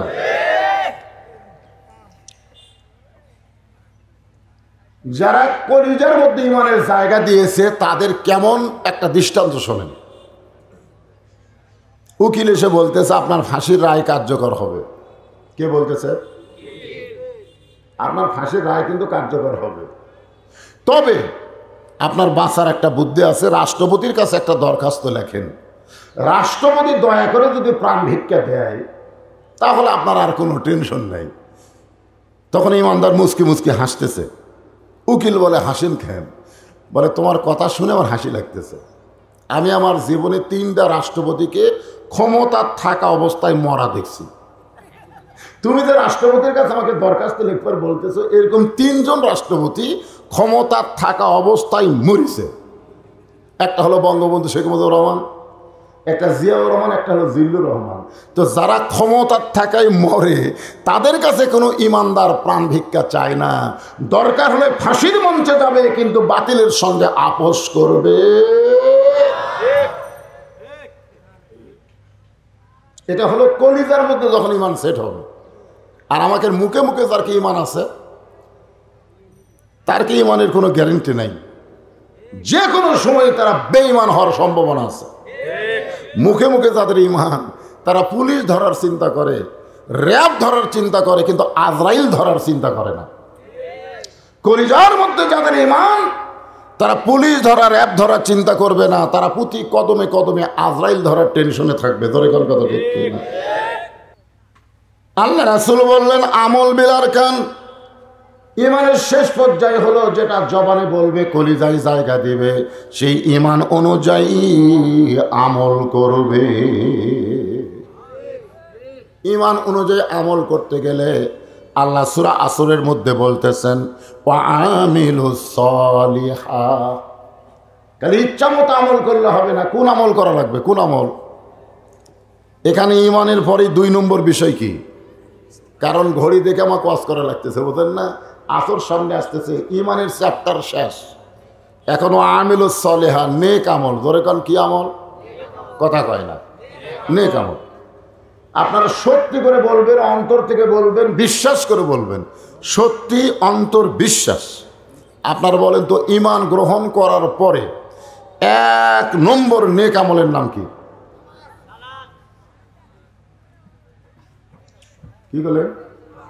সালাত। সালাত কছে, আসলে ঠিকই কছে। কারণ আমার এলাকার এক নামাজিকে এক ভণ্ড বলতেছে তোরা যে এত নামাজ পড়িস, এ নামাজ তো কোরআন হাদিসের কোনো জায়গাতে নেই।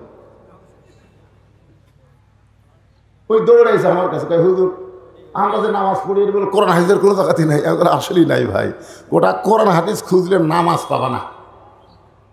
মানে নামাজ এটা আরবি শব্দ না, এটা হলো ফার্সি শব্দ। আর আমার ভাই যারা বললাম সলাৎ, এই সলাৎটা হলো আরবি শব্দ, কিন্তু আমরা সলাৎকেই নামাজ বুঝি। ধরে কোন কথা ঠিক না? যেটা বুঝি সেটাই বলি। 1 নম্বর তাহলে নাম কি? লা সলাতা লা ঈমান। আল্লাহ নবী বলেছেন যার নামাজ নাই তার ঈমান নাই। সূরা আসরের 1 নম্বর বিষয় কি আলোচনা হলো? ঈমান। ধরে কোন 1 নম্বর কি? তাহলে যার নামাজ নাই তার কি নাই? ঈমান নাই। খুব খেয়াল করবেন, আমাদের বাংলাদেশে এই জিনিসটারই বড় অভাব, নামাজ। হয়তো বলবেন হুজুর আমরা কি নামাজ পড়ি না? মসজিদ দোতলা করতেছে, এত মুসল্লি, বলে হুজুর উন্নয়ন করতে হবে, মসজিদের দোতলা করা লাগবে। দোতলা কেন করবা? বলে এত মুসল্লি মসজিদে ধরে না। ফজরের খবর কি? কয় 1 কাতারে হয় না। জোহরের খবর কি? বলে কাজ কামের দিন মানুষ আসে না। আসরের খবর কি? কয় শেরপুর বাজারে গেছে। মাগরিবের খবর কি? বলে কোনো মতে 1 কাতার হচ্ছে। এশার খবর কি? ফজরও তাই এশাও তাই। মসজিদের মধ্যে কয় কাতার? বলে 9 কাতার। তাহলে এখন পর্যন্ত 1 কাতারের মুসল্লির খবর দিবার পারলা না, খামাকার দোতলা করবা কেন? তখন বলে হুজুর ওই যে জুমার দিন সবার শেষে আসা আগে যায়, ওই শালাকের জন্য দোতলা করা লাগবে। ওরা কিন্তু মুসল্লি না, আর হলো বইয়ের ছোট ভাই। আমাকে এলাকায় বইয়ের ছোট ভাইকে শালা কয়, আপনারা কি কন? শালা। শালা কিন্তু খারাপ গাল না। আমার বাপের কোনো মেয়ে নাই, আমরাই 4 ভাই। আমি ছোটোবেলায় দেখতাম শালারা দুলা ভাইয়ের কাছ থেকে 100 টাকা 200 টাকা নিত। তখন আমি কানতাম আর বলতাম, আমার যদি একটা দুলা ভাই থাকতো আর আমি যদি কারো শালা হতাম। ওই শালারা যারা সবার শেষে আসা আগে যায়, ওদের জন্যই দোতলা। আপনারা বলেন তো, আপনারা বলতেছেন শালা, কিন্তু আসলে কি এরা মুসল্লি? আল্লাহ বলেছেন ফাওয়াইলুল লিল মুসাল্লিন আল্লাযীনা হুম আন সালাতিহিম সাহুন আল্লাযীনা হুম ইরাউন ওয়া ইয়ামনাউনাল মাউন। আল্লাহু আকবার, আল্লাহু আকবার।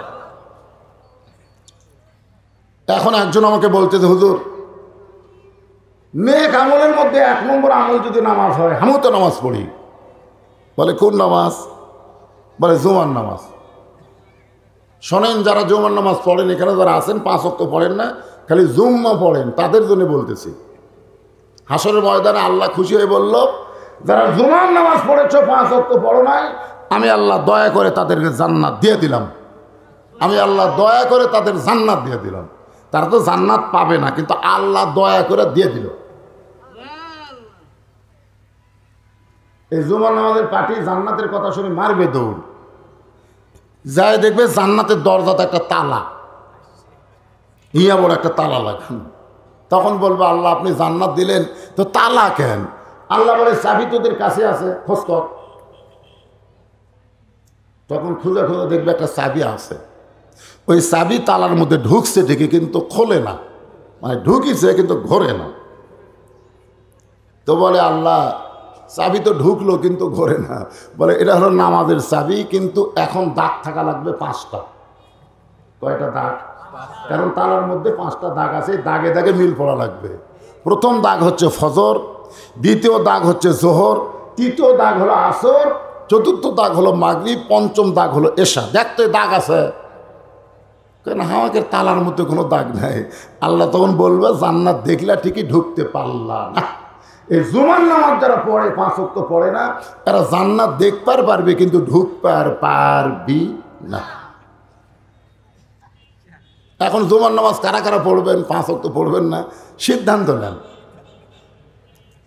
এই নামাজ আমার ওয়াজ দিয়ে কোনোদিন সম্ভব না। আমার ওয়াজ দিয়ে আপনার ছেলেরা 5 ওয়াক্ত নামাজি হবে, এটা কখনোই সম্ভব না। এই জন্য আল্লাহ বললেন, আল্লাযীনা ইম্মাক্কান্নাহুম ফিল আরদ। জমিনের মধ্যে কোনো মুসলমানকে যখন ক্ষমতার চেয়ার দেওয়া হবে, আসলে ক্ষমতার মালিক কে?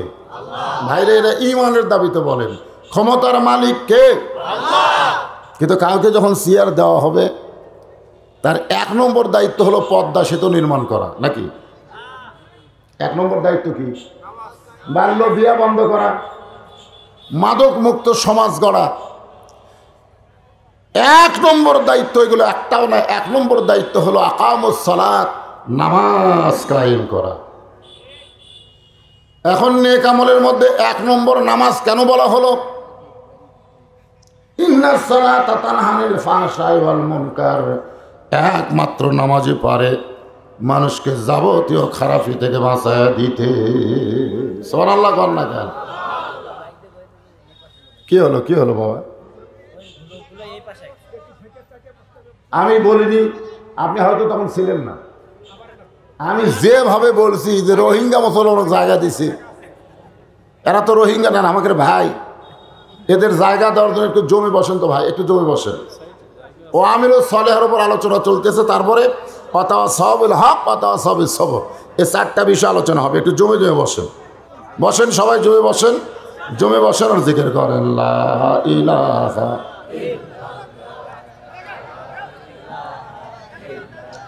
ইল্লাল্লাহু ইল্লাল্লাহ ইল্লাল্লাহু ইল্লাল্লাহ লা ইলাহা ইল্লাল্লাহু লা ইলাহা লা ইলাহা ইল্লাল্লাহু মুহাম্মাদুর রাসূলুল্লাহ। এই নামাজের রেজাল্ট কি? নামাজের রেজাল্ট কি? কি বুঝলেন? আমাদের প্রধানমন্ত্রী সহ অনেক নেতারা বলেছে 23 সাল হলো দুর্ভিক্ষের বছর। কিসের বছর? আপনাদের কি মনে হয়?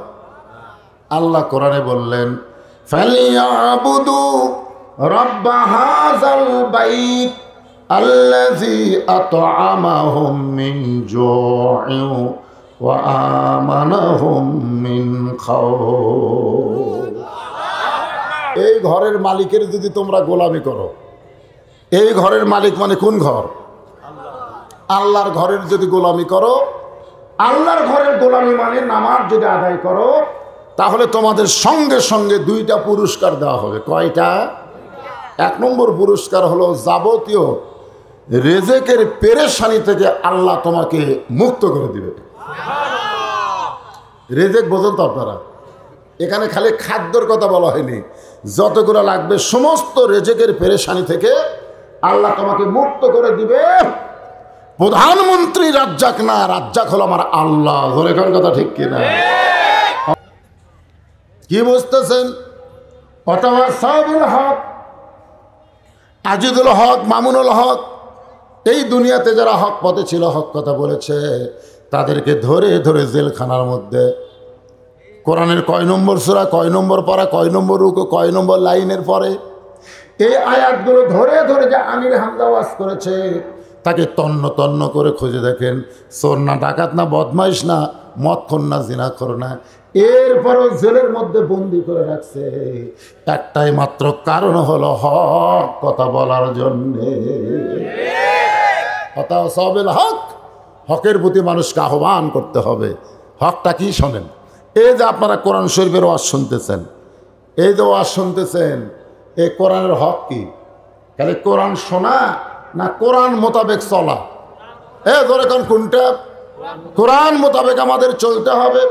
কোরআন মোতাবেক চলবার গেলে ইচ্ছা মতো চলতে পারবো না, একটু মনোযোগ দিয়ে শুনতে হবে। হকের কথা বলতেছি ভাইজান, আজকে হক পথে চলবেন, হক কথা বলবেন, কিন্তু সেই পরিবেশ আমাদের নাই। এই পরিবেশ তৈরি করতে গেলে আমাদের করণীয় কি? একটু বোঝানোর জন্য বলতেছি। মনে করেন হিন্দু জন্ম দিছে সন্তানকে, একটু মনোযোগ দিয়ে শুনবেন, হক বুঝাচ্ছি, হক। হিন্দু জন্ম দিছে তার সন্তানকে, মুসলমানের বাড়িতে লালন পালন করবার দিছে। জন্মকে দিছে কিন্তু লালন পালন করতেছে মুসলমান। 10 বছর পরে হিন্দু তার সন্তানকে ফেরত দিছে হকের বাড়ি। মুসলমান কি? হক। হকের বাড়িতে লালন পালন হলো হিন্দুর বাচ্চা। 10 বছর পরে হিন্দু তার সন্তানকে ফেরত দিচ্ছে। আপনারা বলেন তো, সন্তান ভগবান কবে না আল্লাহ কবে? আচ্ছা, উল্টাটা ধরেন, মুসলমান জন্ম দিল, হিন্দুর বাড়িতে লালন পালন করবার দিছে, 10 বছর পরে মুসলমান তার সন্তানকে ফেরত নিছে। আপনার বলেন তো, এই সন্তান কি আল্লাহ কবে না ভগবান কবে? তাহলে এখানে আপনারা কি বুঝলেন? এখানকার হক কথা হলো, জন্ম দিলেই হিন্দু মুসলমান হয় না, হিন্দু মুসলমান হয় পরিবেশের কারণে। ধরে কোন কথা ঠিক? এখন বলেন আমাদের বাংলাদেশে কোন পরিবেশ চলতেছে?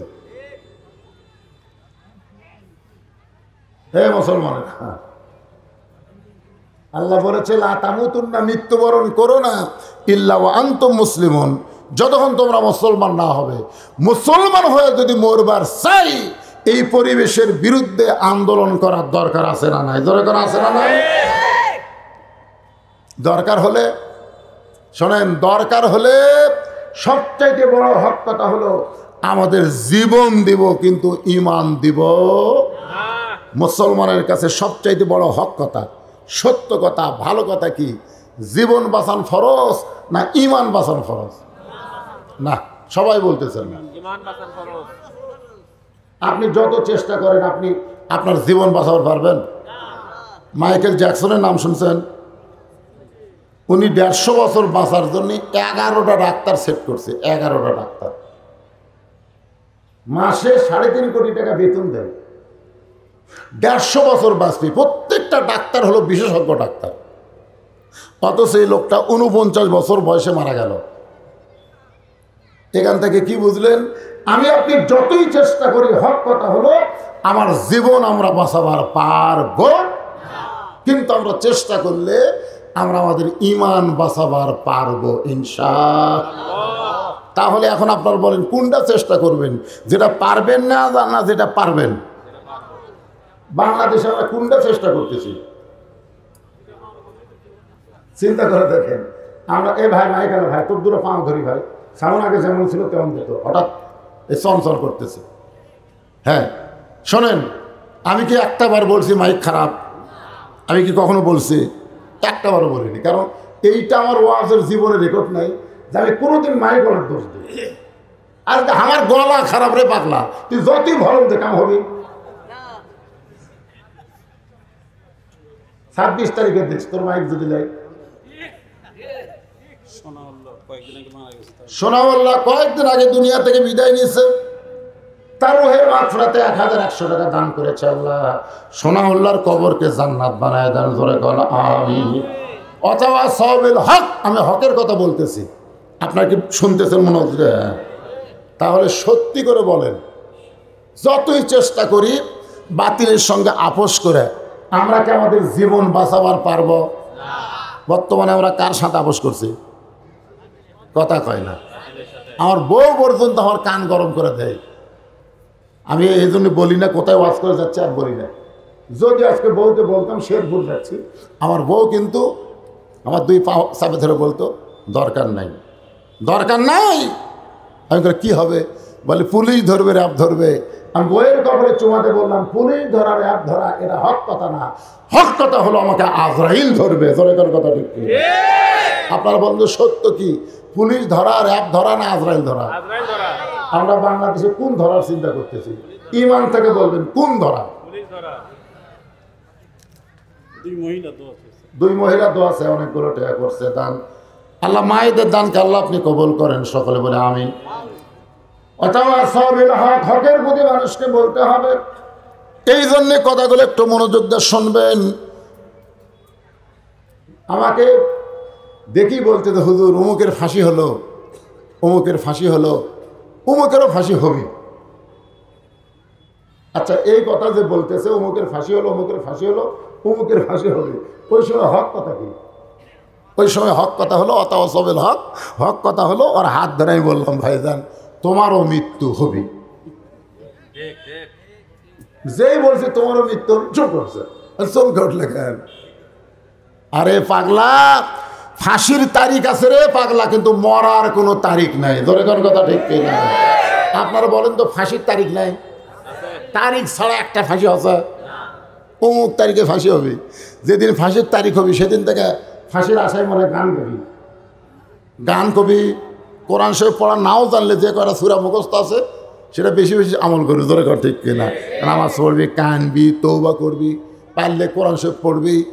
ফাঁসির দড়ি যখন গলার দিবি তখন কলমা পড়তে পড়তে তার ফাঁসি কার্যকর হবে। রাসূল বলেছেন কোনো ব্যক্তি সারা জীবন যদি পাপ করে আর মরার সময় কলমা উচ্চারণ করে যদি মারা যায়, এক কলেমা উচ্চারণের কারণে আল্লাহ তার যাবতীয় পাপ মাফ করে দেন। কিন্তু মরার আসামির কোনো তারিখ আছে? তুই যে ফাঁসি নিয়ে চিন্তা করতেছিস তোর মৃত্যু হবে কবে? হুজুর আমি তো জানি না। তো জানিস না, যেটা জানি তারিখ সেটা নিয়ে চিন্তা করিস, যার তারিখ জানা নাই সেটার কথা মনে পড়তেছে না। ও বলতেছে হুজুর আজ থেকে আমি কান ধরে তওবা করলাম, ফাঁসির আসামির চাইতে মরার আসামি বড়। এটাই হলো হক কথা, এটাই হক কথা। ফাঁসির আসামি বড় না, মরার আসামি বড়। জোরে কোন কথা ঠিক? জাত সাকারাতুল মাউত হক। আমরা যারা এখানে বসে আছি আমাদের সকলের মৃত্যু আছে না নাই? জোরে কোন আছে?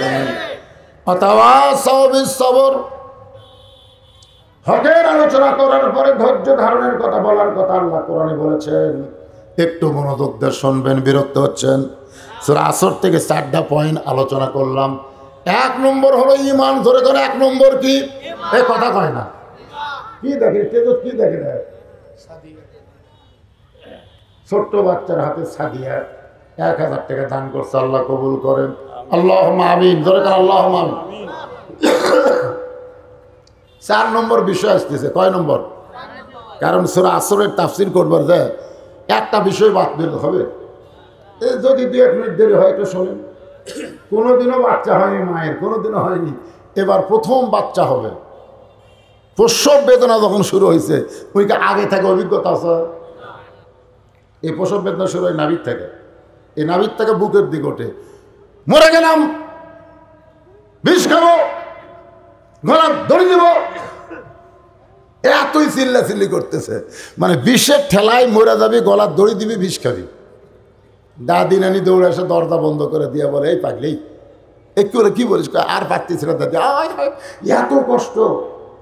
দাদি বলতে, সন্তান নিবি আর কষ্ট সবই না, সব জোর করে শোয়া ঠান্ডা পানির মধ্যে নরম কাপড় চুপড়ায় আর কপালে দিয়ে বলতেছে, দাঁতের উপর দাঁত দিনকে দাঁত দে, যতই কষ্ট কি ধৈর্য ধর। ওর খুবই কষ্ট হচ্ছে, কিন্তু সুন্দর একটা সন্তান পাওয়ার আশায় সন্তান বের করেছে। প্যাঁ প্যাঁ করে সন্তান কাঁদতেছে, মা বেহস হয়ে গেছে।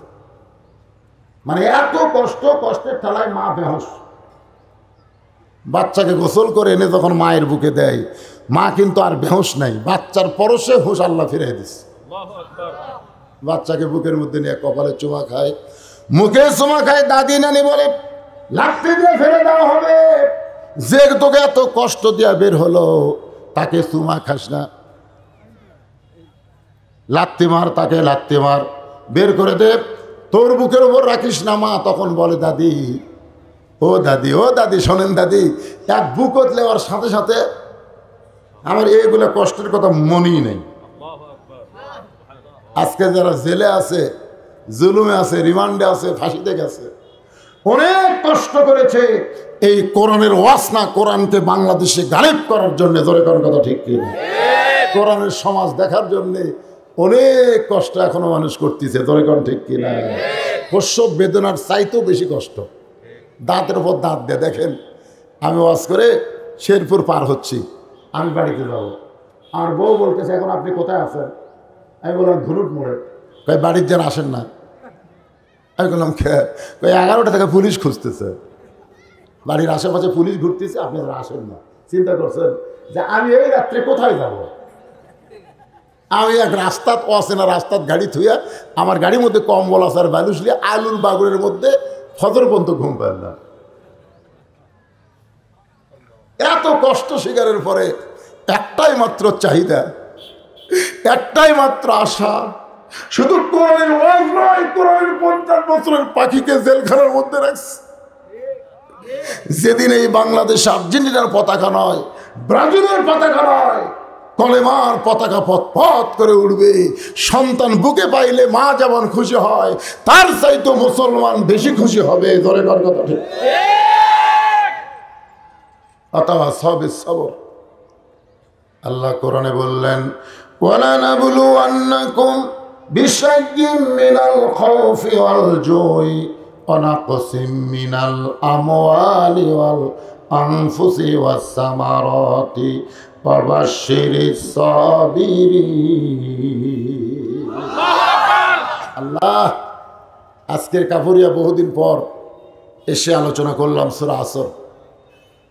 সময়ের দিকে খেয়াল করে পুরো তাফসীর করা যায়নি, যদ্দূর পর্যন্ত বলা দরকার ছিল আমি তদ্দূর 4টা বিষয় আপনাদের সামনে বললাম। আপনারা কি বুঝবার পারলেন ভাইজান? 1 নম্বর ঈমান। ঈমান যদি না থাকে আপনি যত ভালো কাজ করেন লাভ হবে না। মাহফিলের সমাপ্তি বোঝেন না আপনারা? একটা লোকের সব আছে কিন্তু মাথা নাই। চিনবার পারবেন? কতক্ষণ চিনবার পারবেন? ভোগা বটতলার পরে ওটা একটা অ্যাক্সিডেন্ট হয়েছিল অনেকদিন আগে। ওটা কি, ওটার জায়গার নাম হলো, ওই ব্যাংক নেই, ব্যাংকের ওখানে। হ্যাঁ, তো ওখানে একটা মানুষের এমন অ্যাক্সিডেন্ট হয়েছে, খালি সবই আছে ভাই, খালি মাথা নাই। অনেকদিন আগে সবাই বলতেছিল তো হামাকেরই মজিবর রে। একদম মাথা যখন না, মাথা না থাকলে লুঙ্গি আর স্বার্থ ঠিকই আছে, মজিবর মনে করে নীল খবরে নিয়ে গেছে। যার যত কান্দা ছিল কান্দা কবর দিচ্ছে, মাথা ছাড়া ধরে কান্তি ছাড়া, কিন্তু আসলে মজিবর মরেই নেই। মজিবর আহত হয়েছিল সিরাজগঞ্জ হাসপাতালে, 10-15 দিন চিকিৎসা দেওয়ার পরে ভালো হয়ে বাড়িতে গেছে। বউয়ের সামনে দাঁড়াতে বউ দৌড়, বউ দৌড়, মানে মাথা ছাড়া কান্দাকাটি করছে। তো এখন স্বামীর দিকে বলতেছে, আপনি কে? আমি তোমার স্বামী। তো মাথা পেলেন কোথায়? আপনার তো মাথা নেই। এই পাগলা, মার একই কথা, সবাই একই কথা কয়, কে রে মজিবর, তোর তো মাথা নেই। তখন এই কবরের যা বলতেছে, শয়তান, তোর যদি মাথা থাকতো তাহলে আমার এই বিপদ হতো না। তোর এখন কথা ঠিক না। আজকে যত অশ্বনী এগুলো সব দেহ, আর মোনাজাত হচ্ছে মাথা। তোর এখন কথা ঠিক না। মাথা ছাড়া দৌড় দেন। আপনার কি মনে করছেন যে আমাকে দোয়ার কোনো দাম নেই? এত এখন দোয়ার কোনো দাম নেই। আমরা বলতেছি না তোর বিচার আল্লাহ করবি রে, তোর বিচার আল্লাহ করবি রে। আজকে দোয়ার মধ্যে আল্লাহ আমরা বিচার দেবো, তোর এখন কথা কর না। তো যেটা বলতেছিলাম, শেষ কথা, মানে আজকের মাহফিলের শেষ যে কথা, সূরা আসর সম্পর্কে 4টা বিষয়। 1 নম্বর হলো ঈমান। দরকার 1 নম্বর কি?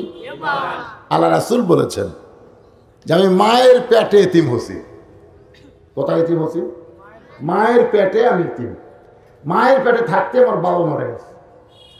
মায়ের পেটে এতিম হয়েছি, কিন্তু দুনিয়াতে আসার পরে আমি আর এতিম ছিলাম না। সাহাবারা বললেন, হুজুর মায়ের পেটে আপনি এতিম হলেন, অথচ দুনিয়াতে আসার পরে আপনি এতিম ছিলেন না, এটা কেমন কথা?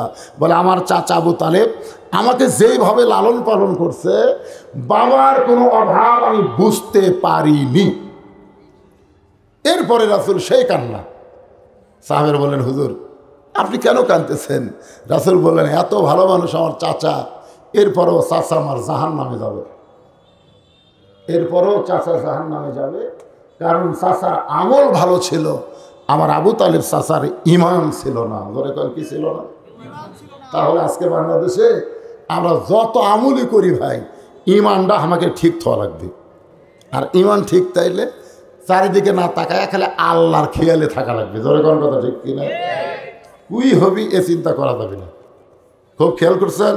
2 নম্বর হচ্ছে নেক আমল। নেক আমলের মধ্যে অনেক ওয়াজ আছে। আমি শুধু পুরুষের নামাজ আর মেয়ে মানুষের পর্দা বিষয়ে আলোচনা করলাম, এই 2টা বিষয় করছি। অর্থাৎ সবিল হকের উপরে বহু আলোচনা। এত আলোচনা আজকে করার সময় নাই দেখে আমি যেটুকু বলছি, দেশাইল কলিকাল ভেড়া সাটে বাঘের গাল। ভেড়া সাটা বাঘের গাল, রয়্যাল বেঙ্গল টাইগার। আসল কথা বললে তোমায় জেলে দিবে রে। সবর মা যেমন প্রসব বেদনাকে ধৈর্য ধারণ করে, এরপরে সুন্দর একটা বাচ্চা পায়, নানা কষ্ট আল্লাহ দিবে আমাদেরকে, এই ধৈর্য ধারণ করে বাংলার জমিনে কলেমার পতাকা আমরা দেখ পাই। আল্লাহ তৌফিক দেখে ইস্তেগফার পড়ে।